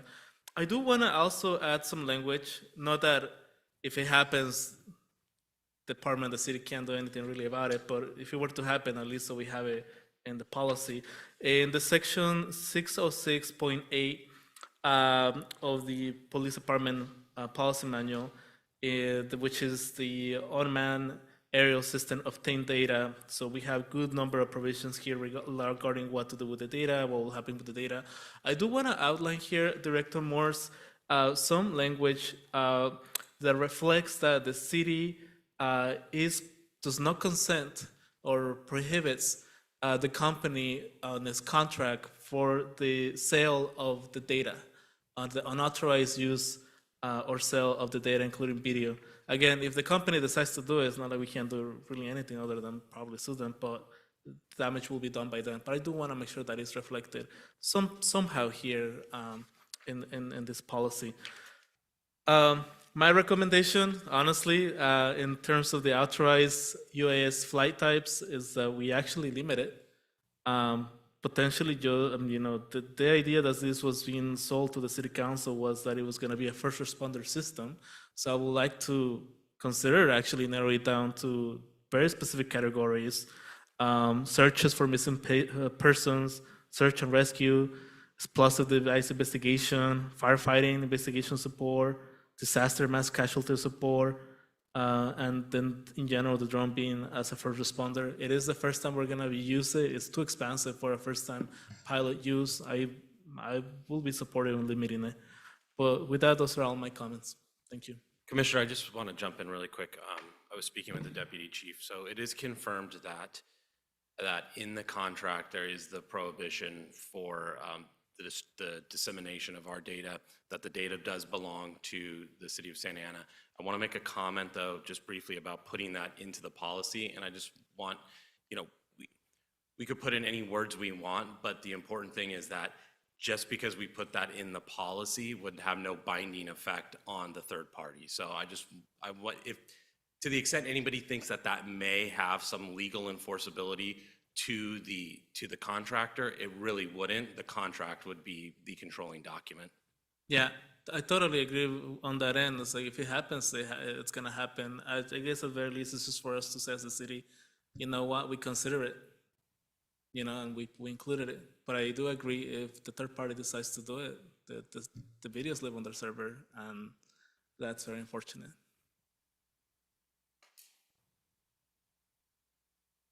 Vice Chair.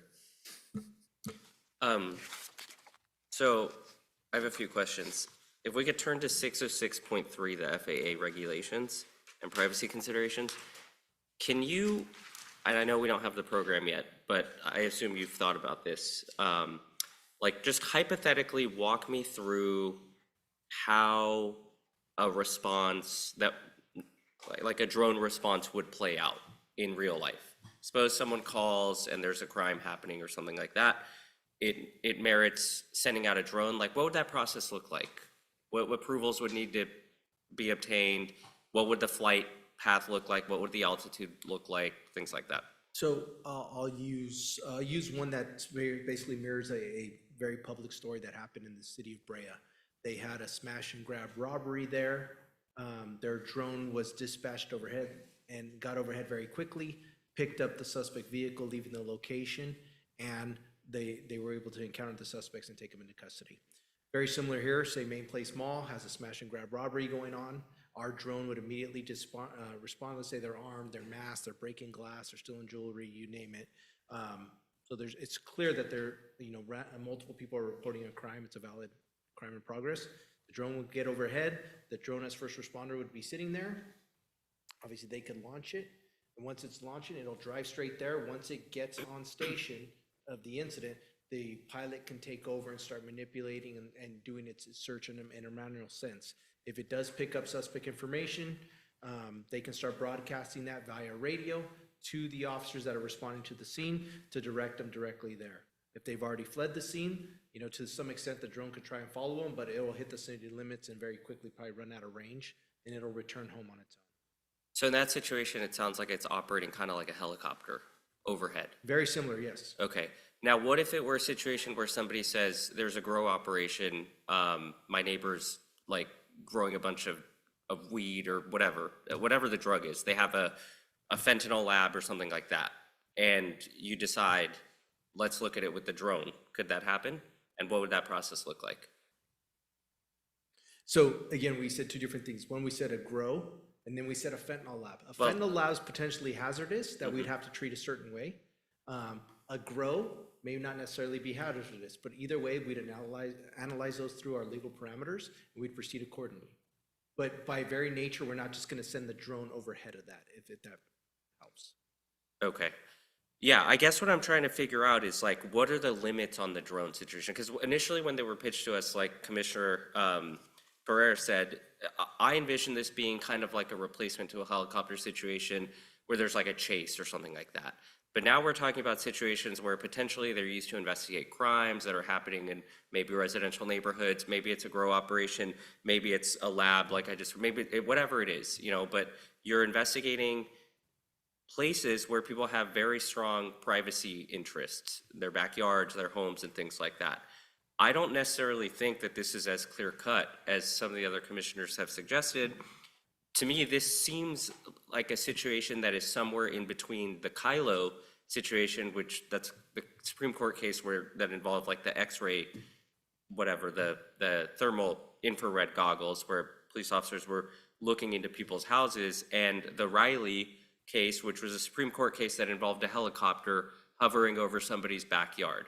And the helicopter was permissible under the Fourth Amendment because it was in like FAA flight space and anybody could occupy that space.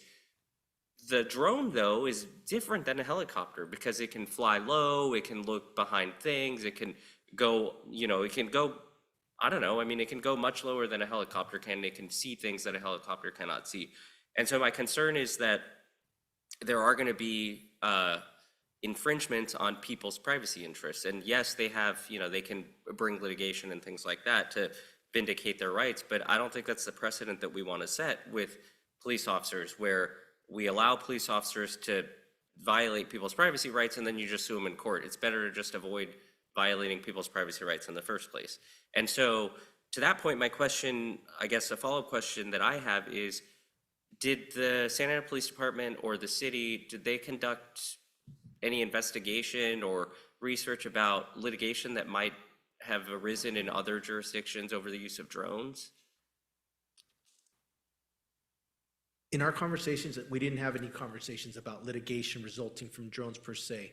There is stuff out there that has happened with drones related to like PRAs out of Chula Vista, but I do know that Commander Sorensen was able to obtain some data from other agencies, and he wasn't able to locate an instance where a drone, where a resident filed a complaint against a police department related to a drone. I believe there was one out of LAPD, but they fly thousands of drone-related activities. There may have been one up there, but I don't even remember that I don't remember the nature of that, but it's not something that's commonly complained about from residents once they have them. Okay, maybe because it's still new and kind of an emerging technology, but I wouldn't be surprised if at some point there's litigation against the city over the use of drones to surveil people or to investigate crimes and things like that. So to that end, what I would recommend is that we have very stringent restrictions on the use of drones. I would, if it's something like,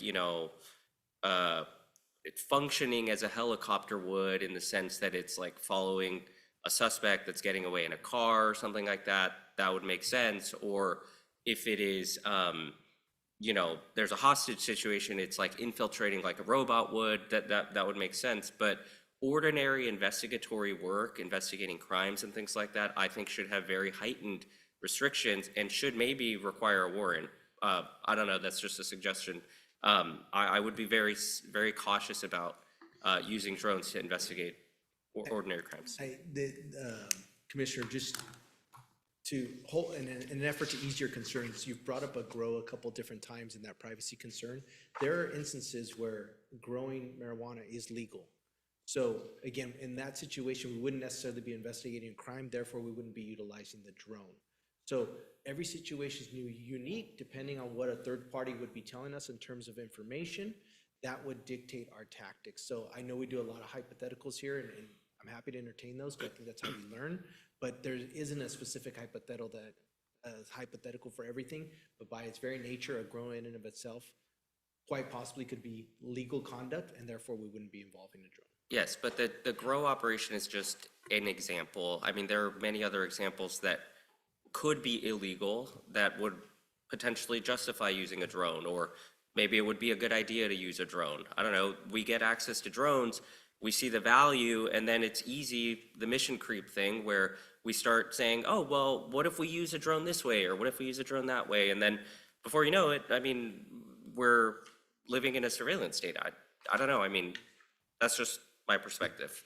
But I would be, at a minimum, I would recommend strengthening the language in the policy to make it a little less vague with regard to when drones can be used and when they cannot be used for investigatory purposes. Thank you. I share similar concerns. It's easy to say that it'll only be used for this, but if you, just the statistics you gave us with other cities that are deployed quite frequently, you just said LA is using them all the time. So I can see the mission creep concern, and I believe that is a concern for everybody, and again, the Fourth Amendment concerns. I also find it interesting that we're going to spend $150K when we're looking at a fiscal deficit. I also find it interesting that we're really only going to have one of the small drones out in the field, and we don't know, that could be anywhere in the city, if I'm hearing you correctly. We're going to have 3 of the larger drones, and me being on the west end of the town, we get kind of forgotten, so I imagine there'll be more centrally located. So my question is, how much benefit do certain areas of the city have from these drones, given again their limited flight time? And again, we've got one small one that's going to be out there in the field, and that could be on this side of the town when you need it on that side of the town. So again, what's the value? I appreciate why the police department wants it, but I also appreciate the concerns of the citizenry. So Chair Carpenter, just to address your question, so the 3 drone as first responders, that number was picked strategically based upon input from the vendor who installs these things all over the country, that said that we can get adequate coverage for our city with 3. And obviously it's gonna, dictate response times, and if there's multiple incidents going on, it may be more difficult. However, the bare minimum they would recommend for us is 3, so that was the option we went with in terms of a recommendation. We have a neighboring city, or a city here in Orange County, that I think bought a lot. Double digits bottom. Their city significantly smaller than ours. In terms of the one portable drone, yeah, it's going to be out there, but the other 3 will always be on standby to be utilized when needed. So at any point in time, we could have up to 5 drones working a problem. So you're telling me we're going to have 5 operators, or at least 3 operators in the police station at all times, is that correct? We could easily, depending on how many people we end up certifying, if it's during the day and everybody's at work, then we could easily have that many people. But will these be patrol officers that you would have to pull from the field, or are these going to be dedicated operators only? It could be both. It could be patrol officers, it could be detectives, it could be people assigned to our training division. You know, whoever we opt to get the certification in terms of an FAA pilot, if needed, we can deploy them. My concern being that, are we going to end up taking people out of the field to man this operations center? Or are we going to have personnel that's strictly dedicated to being operators? I understand the two in the field will be your field officers, but it seems a contradiction of terms when we want police officers in the field, yet we're going to have to pull them to operate drones. Understood. We're going to have a deployment model for the drone as first responders, and in addition to all the other things we do to complement our frontline patrol staff. And regarding the budget, I understand we're looking at $150,000 for the drones. That does not include the training for the officers, correct? Correct. And from what I'm hearing, that could be 10, 15 officers, correct? A lot of our officers already actually have this training. We've been doing it over the years in anticipation of potentially rolling out this program. So I don't know how many officers we sit here, we currently have that certification, and how many more we need to get the operation functional. And is there a recurring cost for that, for the FFA license? I don't know. Okay. So the point being, this program gets to be pretty pricey from a taxpayer's perspective. Again, and I'm not asking you to answer this, but from a taxpayer's perspective, and again, looking at the financial deficit that we're facing, I just wonder if it's the most prudent thing to do. And again, that's not for you to answer, I realize that. And my other concern would be, again, if we're going to pull field officers to man a drone station, that would be my biggest concern. But thank you. All righty. Any other questions or comments? I just have one question. How wide does the drone capture, do you know? Like in terms of the camera, how wide does it capture? Yeah. I don't have that answer. In terms of, when you say width, it would, there's I so many- imagine if it's in a home, then I know that will capture probably all the inside, but I'm wondering, when used outside, do you have the ability to narrow so that you don't inadvertently capture more than you're supposed to? Totally. So if you are overhead, depending on your height, obviously, if you zoom out, you're gonna have a big view, but then you lose detail on what it is you're trying to focus on. So typically what I've seen with these, we are utilizing the drone to focus in on what we're trying to capture. That could be a crime in progress, somebody doing, vandalism or what have you. So the inclination in terms of how wide, usually your drone operator is gonna wanna zoom in on what it is they're focusing. Chair Carpenter, one more, I forgot to mention my last recommendation was Sure. for the annual military equipment report, if it can include, now that Chair Carpenter brought up the issue about the geographic locations, some type of heat map, annual, that shows the most common areas that the drone is deployed. So I think a heat map will give us a good insight on that, as well as obviously the reporting on like the types of situations when they were used. But that was just my minor recommendation. Well, and I'll tie in with that. Given that these are going to be quote unquote strategically placed around the city, and we find that drone 3 is rarely being used, will it be redeployed? So I'm a big common sense guy. If we have a drone that's not being utilized or underutilized, yes, then we just pivot and we make adjustments to improve the program, sure. Thank you. All righty. Any final questions, comments? We all good? All right. Hearing no further discussion, is there a motion and a second? And that would be to approve. I'm the gonna, policy. sorry, Chair. I'm sorry. I'm gonna jump in with just a couple of questions or comments about the military equipment policy. I know we've been focusing on the drone policy, and I appreciate the Commissioner's comments. I would just want to make a few observations regarding the military equipment policy. Just some issues for further discussion, further consideration. As Commander Lopez mentioned, the policy is designed to comply with the government code, beginning with Government Code 7070. Based on my initial reading of both the code and the policy, there initially appeared to be some gaps in the policy. So Code 7070D requires that a policy must include mechanisms to ensure compliance with the military equipment use policy, including which independent persons or entities have oversight authority, and if applicable, what legally enforceable sanctions are put in place for violations of the policy. Then 7070D7 says the policy must include procedures by which members of the public may register complaints or concerns or submit questions about the use of each specific type of military equipment.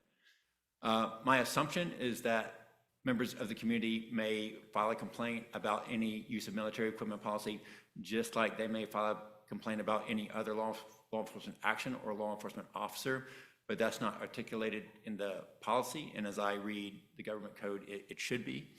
So I think that those are easy fixes, but just issues that I noted.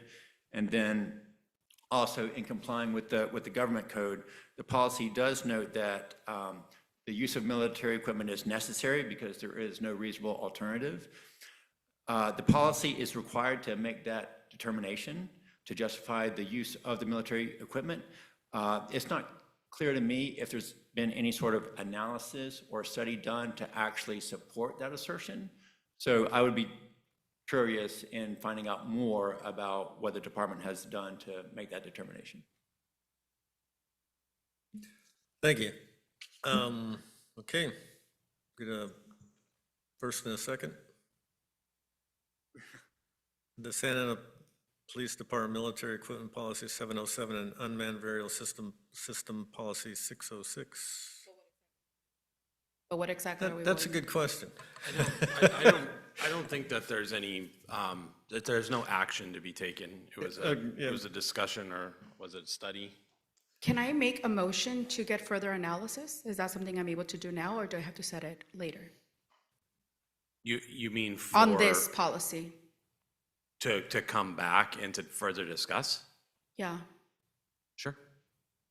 I would like to move to have the Oversight Director look into policy number 606, specifically based on the recommendations that the Commission mentioned and the concerns. I think I will mention a few, and then I will allow for any other patterns that you also found in terms of the comments. But I think the main concern seems to be narrowing the specific authorized use of the drones, so 606.6.1. I think it seems like at least half of us agree that the language is quite broad and it's a catch-all. So having a narrow, more specific, or at least similar to the U visa where we created a threshold, I think having a threshold in here would also be helpful. Will that be like a work study session? Yeah, so I think a work study session to get further recommendations, and then for us to not officially vote on anything right now, but get more information and with data and analysis of how this has worked with other cities that have adopted similar measures. I think my main concern is how do we ensure that this doesn't become proactive surveillance unintentionally? And you're looking for more information from what source, Commissioner? For one, yeah, so the policy 606, the unmanned aerial system policy. Mm-hmm. And is that research that you'd like me to do? Yes, so I'm moving to have the Oversight Director conduct further research specifically on having what would be a stronger policy to narrow the use to ensure that it complies with also the government code. After hearing you, it also seems like there needs to be a justification, which that seems to be our main concern anyways. That would be for 707. Oh, not for this one. Okay, then that's fine. I still think that it's valid though. So both. Both, yeah. Commissioner Mejia, can I make a friendly amendment? Sure. Director Morris, also, if through your research you're able to identify a group that has an expertise on constitutional rights, data and drone surveillance that the commission might benefit from, that will be great. And what you're asking is for him to just identify a group? Okay. And do you want me to invite that group to present to the commission? So. Or does that have to be approved? Yeah, I'm not sure what the process will. I think the further we move away from coming back and further discussing this item, the more we drift into needing to move this pursuant to the bylaws, which is, you know, as Commissioner Mejia recently did, drafting a memo specifically tailored to what it is that you want and then putting that before the commission, because what I had previously kind of opined on was coming back for a continuation of this topic. And I think it could be a little narrowed with regard to a particular section, but getting into inviting groups and expanding that discussion, I think we need to follow the bylaws. Got it.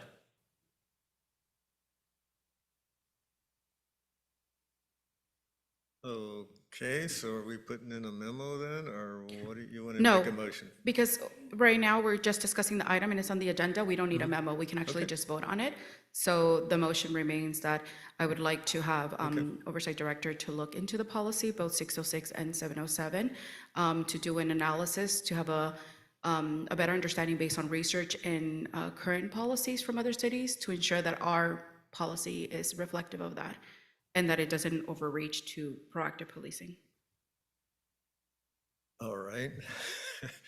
I have a question. Our discussion here in the commission around this policy, is that hindering the police department from starting the drone program?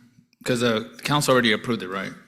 So we're here to just refine the policy, look for things to change and stuff like that, right? The policy is already in place. Both are actually in place, so it wouldn't be interfering with their work right now. Okay. I have a real quick to add to this, if I may. You were talking about the other cities or something. How many other cities have drones besides Santa Ana? Gentlemen? I don't know how many law enforcement agencies have drones. It's a lot. In Orange County? Well, I'm talking about Orange County, okay? Just cities around us. I was asking, do you know how many other cities around us have? Every Orange Orange County have County's, every Orange County city has drones except for 3. And they are? Geez, Are they near us? no, they're not near us. Okay, that's all right.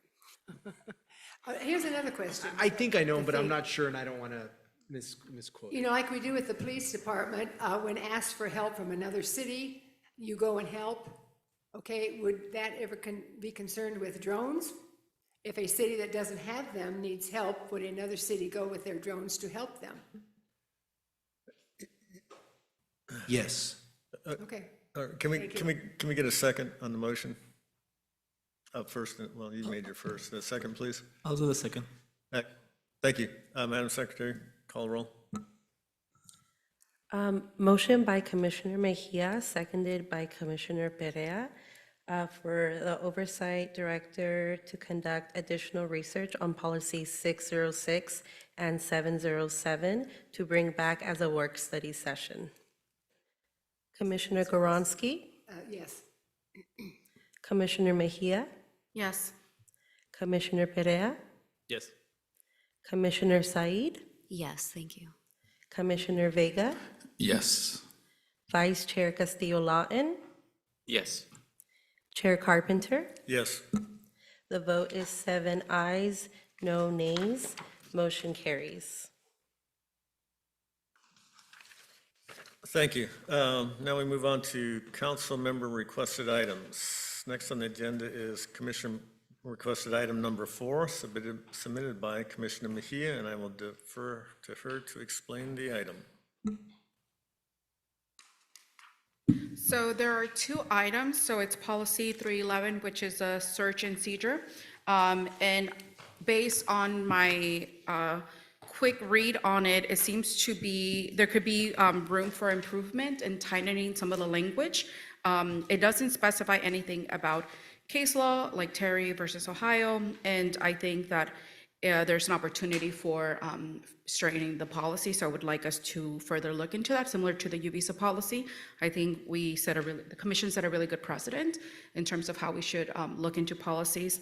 And then policy 303 is on control devices and techniques, and I think I think both policies actually play out really well into some of our concerns on the policies we were discussing today on the 606 and 707. So essentially, the policy 303, it's actually explaining how the control devices, like less lethal use of force, are used. So the military equipment states what equipments are being used, and then this states, to my understanding, how they're being used. And I think both can benefit from being reviewed. Thank you. Okay, any questions or comments from commissioners? We'll start with Commissioner Goransky.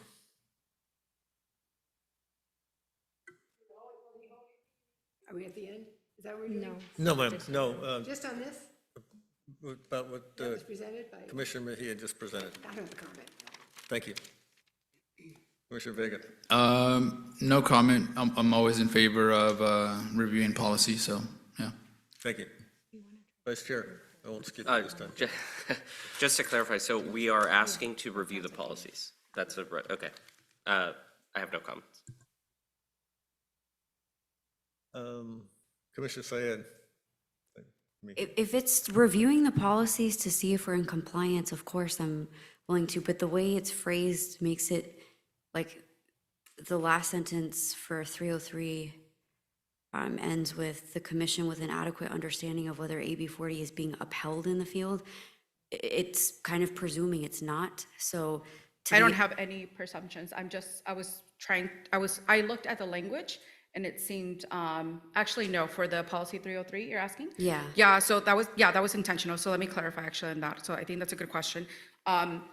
That is because I want to ensure, based on what happened in June and a lot of the protest activities, I want to make sure that we're able to look at data or any information we may have to ensure that we are complying. So obviously I don't have access to that data. We don't have it, none of us do, but I want to just confirm that we are, and so that we prevent. So I think that one way to prevent is by having strong policy, and we can only do that if we look at it and look at the analysis. But I don't have that data. And if I could clarify, I think what you're asking for, Commissioner, is an audit. Is that correct? Yes. Mm-hmm. Yeah, an audit.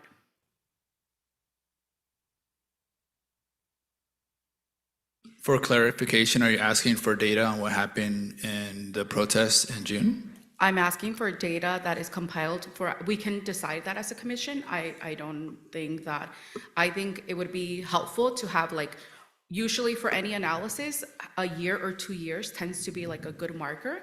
And so that was where it was coming from, like from a research perspective. So it wouldn't be just that one, just correct. Any. Yeah. Any for the year or 2, depending on what we vote on.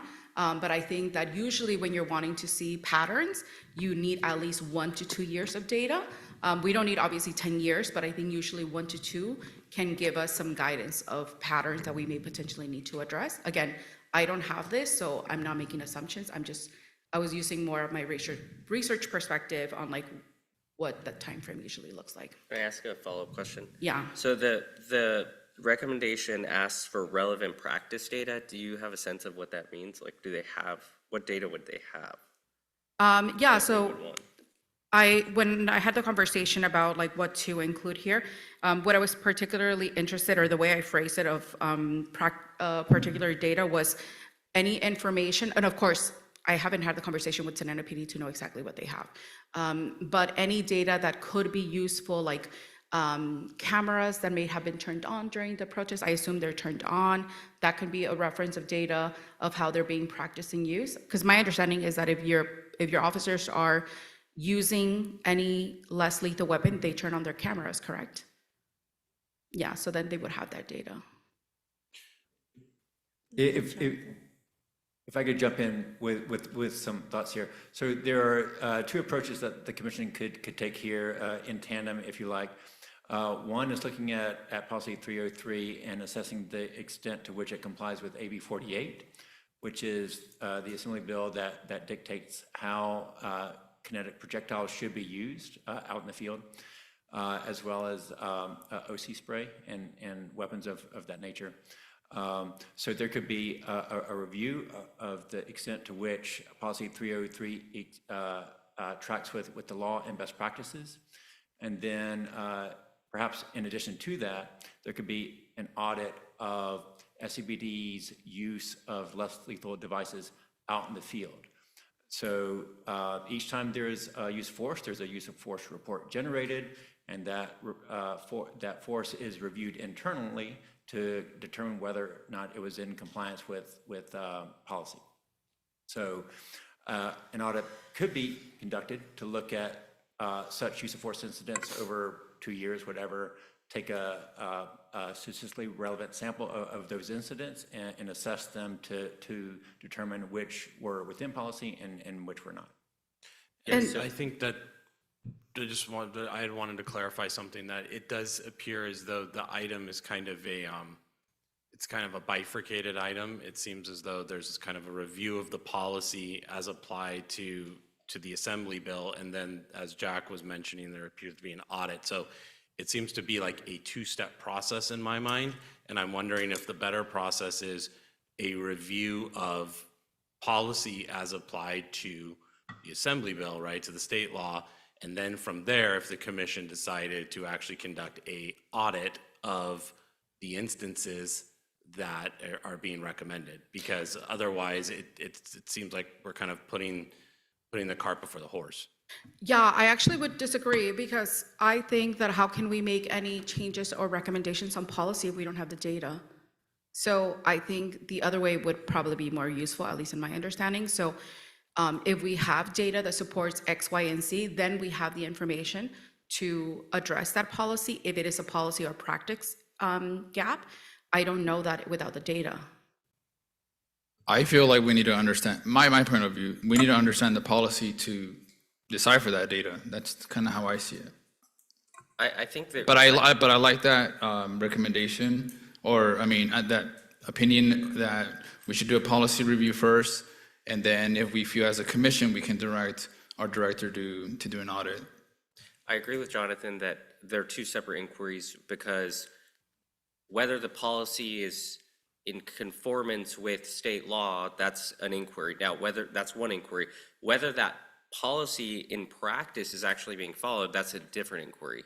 And so How is it this different? Isn't it, is it in compliance because they should be in compliance? Well, no, because it means that they're not following the policy as written. If they're not following it in practice, meaning they're like committing policy violations, the policy in Santa Ana's the Santa Ana Police Department might be fine, and it might totally align with state law. It's just that the officers aren't following it, and that's where the issue is. Chair Carpenter, can we finish the round of comments, and then maybe we can. I'm sorry, I couldn't hear you. Oh, can we continue the round of comments? Yeah, that'd be great. Yeah, we were just trying to get some clarity on what was requested here, so. I think we left off with me, thanks. This is my thought. I like the policy review of 311. I think that's a great idea. I like the policy review of 303. I also think that's a great idea. I don't like the idea of investing so much time on audits when we have such a limited budget with our director. So I think number one, we can see, is the policy written as it should be? If the answer is yes, then maybe we determine the statistics. How many times has there been a violation of this policy found in the Santa Ana Police Department, if that's feasible? I don't know if that is, or if that data is tracked like that. Maybe that's step two, and then we can move deeper. But I know you're on a limited budget, and I don't want you going down a river when we need you kind of upstream over here. So that would be my thought. I have a thought, and I don't mean to interrupt, but I think I can I think I can offer this thought and it'll help guide the rest of the conversation. Rather than treating that as one item, we could treat it as two and have essentially three recommendations to vote on, three proposals. You have the policy review of 311, which it seems like everybody's in favor for. You have the policy review of 303, which it seems like everybody's in favor for.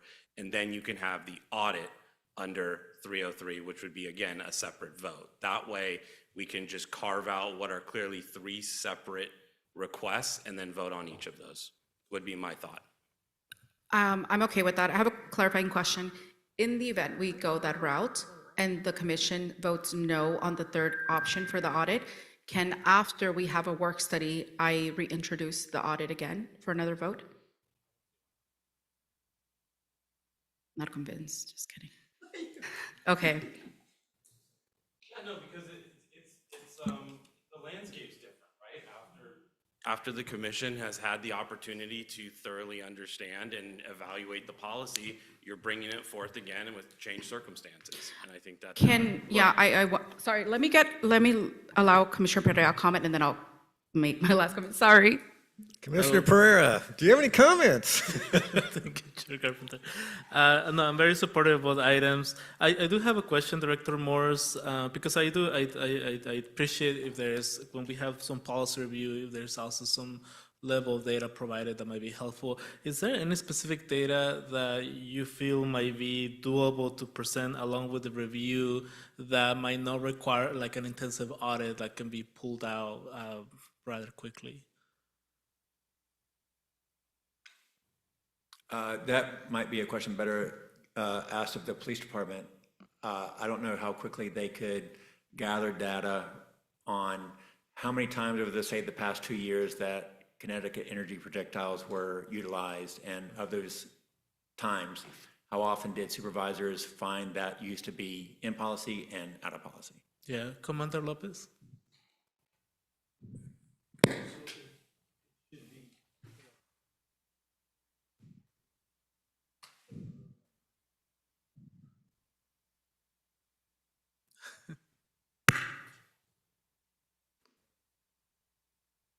AB 481 reports are posted online, and so they're readily available. All right, because I think that just might be helpful just to get some type of the refresher. I know that when we have, for example, we had the vehicle collisions presentation review, we had some level of data that kind of like helps contextualize what we're looking at. So I think to the extent that that could be done, I would like to see that.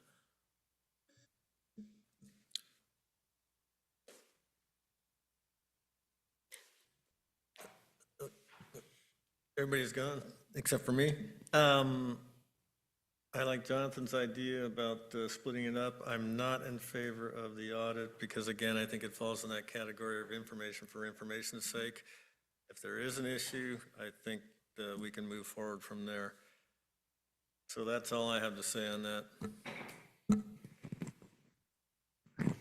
And since this is a council commissioner item, it doesn't require a vote. This is something that Jack and I will take back with all of the input that was provided today. What we're hearing is that we want to hear these policies come back. Now, at the time that we bring that information back to you for review, we'll do a presentation with some information, whatever data is readily available by the police department. And then after you hear their presentations, if you wanted to take action to move further into an audit, that's something that you could motion to do. Thank you. All righty. Do we need a vote on this? No. So no, there's no voting Okay, item. great, thank you. All right, any final questions, comments on this issue here? We all good? All righty. All right, Independent Oversight Director, have you captured the commission's direction? Yes, I have, thank you. Oh, thank you very much. More or less. All right, we'll move into staff comments. Assistant City Manager, do you have any closing comments? I'd like to defer my comments to the police department. They have this really great training that's coming up, and I'd like them to share that. Thank you. Yes, we're having the Community Police Academy coming up here in the near future. I'm sorry, could you repeat that? I didn't hear you. The Police Community Academy. Oh, thank you. And just stand by for the dates. So the Community Police Academy is going to be Wednesdays, May 13th through the 15th. It's a 10-week course, and you go over all the different sectors of our police department, and you get to work directly with some of our police officers and commanders and see what they do on a day-to-day basis. May 13th through July 15th. So if any of you are interested in participating, you have a spot open for that class. It is limited seating, however, you are our commissioners, and we'd like you to be very well prepared and trained, so you're welcome to attend. Can you send us an email with that information? Yes, we'll share that. And do you have to attend every class, or is it, I mean, because it might be difficult to make them all. Since you're commissioners, that's waived. Thank you. So the more that you can attend, the better, of course, but we're not going to hold you to that strict policy. That's for the public. Sorry, Understood. what Thank is you. it? So our department hosts a community police academy. I believe it's 11 weeks of instruction, and it basically takes, it's to expose our community members to various aspects of the police department, starting with our hiring process, to field operations, to dispatch, to jail operations, to our investigations bureau, to our SWAT team, to our canine, traffic stops, traffic division, and ultimately it culminates at the very end with a graduation for everybody who attends. And where are they held? They're held at the police department in our community room. Thank you. Every day? It's one Wednesday a month. However, it's not always at the community room. Sometimes we have it out at Centennial Park when we're doing like our demonstrations for the helicopter or traffic stops or something like that. Sometimes we'll host that at a different facility. A comment, if you haven't done it, do it. Okay, and don't miss a night, because you actually take part in it like an officer. They'll put a belt with a gun on, with a gun unloaded on you, and you have to stop a car. And I know they put the thing on me, it just about fell backwards. It was so heavy off the curb. But they show you how to come up on a car, a suspicious car, carefully. You never face them head on, you come from the back and forward. Anyway, if you haven't done it, do it. It's absolutely worthwhile. Thank you. I can't remember, didn't our new bylaws state that we have to take this training? It didn't pass. In the new ones, it did. Okay. But What about the that's- ride-along? We're operating under the old bylaws. Same thing with the ride-along? Ordinance, not bylaws. The new ordinance. Ordinance. Yeah. That one was left out, okay. Yeah, we're operating in the old ordinance.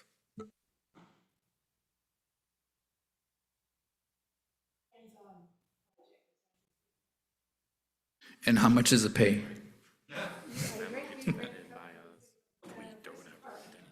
You can't put a price on knowledge. We talked about it, right? It's 3 hours, I believe. I believe we start at 5. It goes from 5 to 8.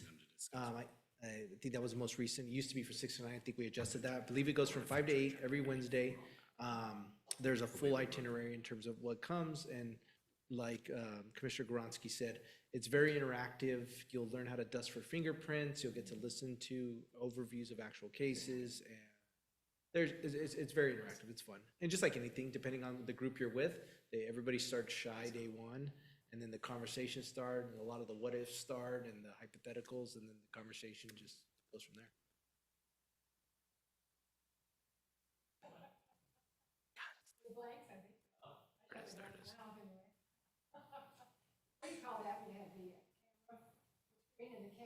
Oh, yes, you'll get exposed to our simulator, the simulator system, yes.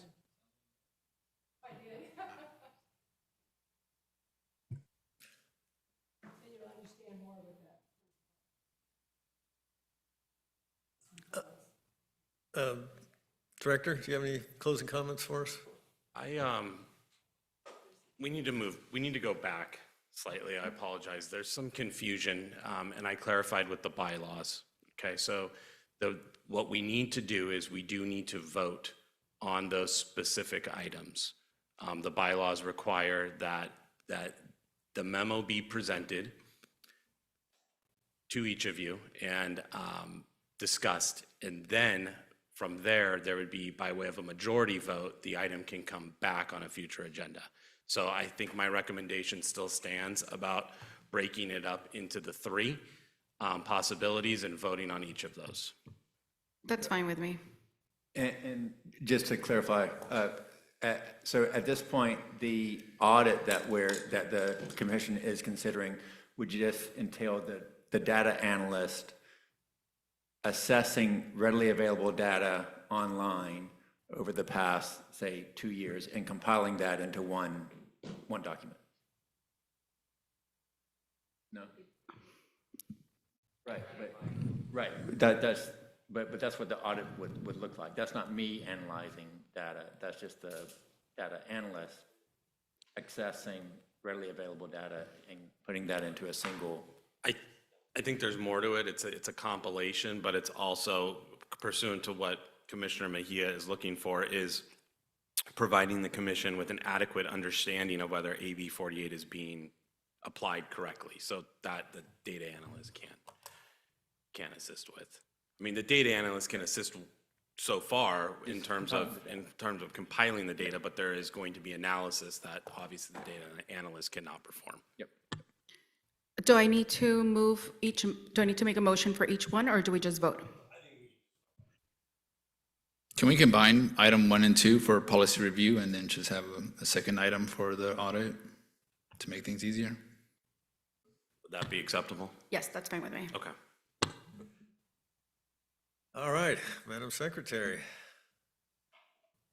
Conduct a roll call vote, please.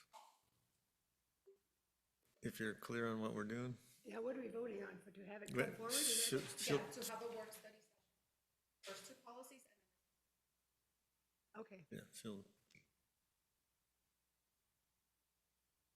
And we're doing this as one whole motion, right? Two. Okay. Two separate motions. So that, First one is the study session, the second one would be the audit. yeah, so I have a motion by Commissioner Mejia and the second by, I'll second. Yeah. okay, so that was a motion by Commissioner Mejia, seconded by Commissioner Vega, and that was to have a work study session for the policy reviews. 311, 303. Yes, 311 and policy 311 and policy 303. That was Commissioner Garansky, Yes. Commissioner Mejia, Yes. Commissioner Perea, Yes. Commissioner Said, Yes, thank you. Commissioner Vega, Yes. Vice Chair Castillo-Lawton, Yes. Chair Carpenter. Yes. That motion carried, 7-0. And can I get a motion in a second for the second motion for the audits? I move to motion to have policy 303, control device and techniques, audit to ensure that we're in compliance both in policy and practice with AB 48. Audit meaning the readily available info or the deeper dive? I will say that, well, I guess right now we can start with readily available, and then if necessary, we can ask for more, right? That's my understanding based on what the Assistant City Attorney said. Okay, yeah, so based on readily available information, that is current, yeah, based on readily available information. I'll second. Madam Secretary? Okay, that was a motion by Commissioner Mejia, seconded by Commissioner Said. So Commissioner Garansky, Yes. Commissioner Mejia, Yes. Commissioner Perea, Yes. Commissioner Said, Yes, thank you. Commissioner Vega, Yes. Vice Chair Castillo-Lawton, Yes. Chair Carpenter. No. That motion carried 6-1 with Chair Carpenter voting no. All righty, thank you. Oversight Director, any comments? Nothing from me at this time. Thank you. Assistant City Attorney, comments? None, Chair. Thank you. Deputy, the police, any additional comments, or are we good? No, thank you. Have a great night. Thank you. All righty then. Now it's time for comments from our closing comments from our commission members. We'll start with Commissioner Garansky. The only thing I have to say, and you're probably not gonna like it when you hear it, to listen to all the comments from the evening about the drones in your backyards, if you're not guilty of anything, or if you're not doing anything wrong, what are you so worried about a drone flying over your backyard? My comment. Thank you for the evening, very interesting. Hope to see you next time. I have no comments. Just don't look in my backyard, please. Vice Chair? I'll respond. Why not just let police frisk you whatever they want? Well, I mean, it's not really that different. They're looking for crime. If you don't have anything to hide, then what's the big deal? Let them search through your bag when you're walking down the street. That's my only response. It's a slippery slope, you know? You let police surveil, who knows where it leads? I don't know. It's off. Okay, yeah, putting to it. it's Yes. closing comments, folks. Okay. Let's not get into a debate here. You're right, yes. That's not what I said. I'm not walking down the street. I said your backyard. Privacy in your backyard. Understood. Commissioner Mejia. Yeah, I just want to thank staff and all the commissioners for being involved in the policy. I think that we're setting a good precedent on how policy should be analyzed. And I do just want to kind of reiterate that our job is to ensure that the community is being safe, right? We're not an enforcer. That's an NPD's job. We are not trained for that. That is their expertise, not ours. And I am very hesitant about the usage of drone. It's not something that I think is useful. However, the policy by the city has already adopted that. And so then I just view our role as having to ensure that there's good policy and safety and not infringing on privacy. But one thing to consider is surveillance, how surveillance works. You give up some freedom and people might, it kind of gives the illusion that you're being provided a safety, but you're really not. And so increasing surveillance out in the community doesn't happen in a vacuum. It's going to be in certain wards. It's going to be in Ward 5. It's going to be in Ward 2, because that is what the data is going to support of where to surveil. And that also inadvertently creates like this informal social control, meaning that other people begin to adopt these sort of mechanisms, and that is concerning. So I agree with a lot of the commissioners that are concerned about that, because there's valid research that supports why we should be concerned. Thank you. Thank you. Commissioner Syed? Thank you. I want to thank the staff for the presentation. It's a very interesting subject. I appreciate everyone's comments and insight. I'm looking forward to the report on the drones to see how much it can reduce crime for our residents and use of force that's implemented towards individuals. So I have a different perspective. I think it needs to be within the confines of the law, but we've talked about that, and I'm looking forward to the review that's done on the policy. So thank you so much. Happy St. Patrick's Day. Thank you. Commissioner Pereira? No comments. No comment? Oh, thank you. All righty, my turn. Again, thank you guys for everything. It was an interesting conversation, a lot of good information brought up, a lot of good questions brought up. You know, my only thought on it is every law, ordinance, or whatever that's passed does erode your freedoms, and that is always a concern for me. So that's my take on that. And I love fireworks, folks, so I disagree with all you people wanting to send the drones out for that. The truth comes out. The truth comes out. I love fireworks. It's a great holiday. It's the 4th of July. It's the birth of this nation, and I love it. Mr. Carpenter, I must send a drone to your house. I'm pretty sure you do the fireworks. You can send whatever you want, man. You can send whatever you want. You can send the battering ram. I don't care. Can we just send them to be outside his home? They can hover there all night, folks. I'll welcome you in. We can all have a beer together. 35 minutes, that's the runtime. Anyway, yeah. All righty. With that, I think we're good to go. The next Police Oversight Commission meeting is scheduled for Thursday, April 9th, 2026 in the council chamber at 5 p.m. I hereby adjourn the meeting at 7:29 p.m.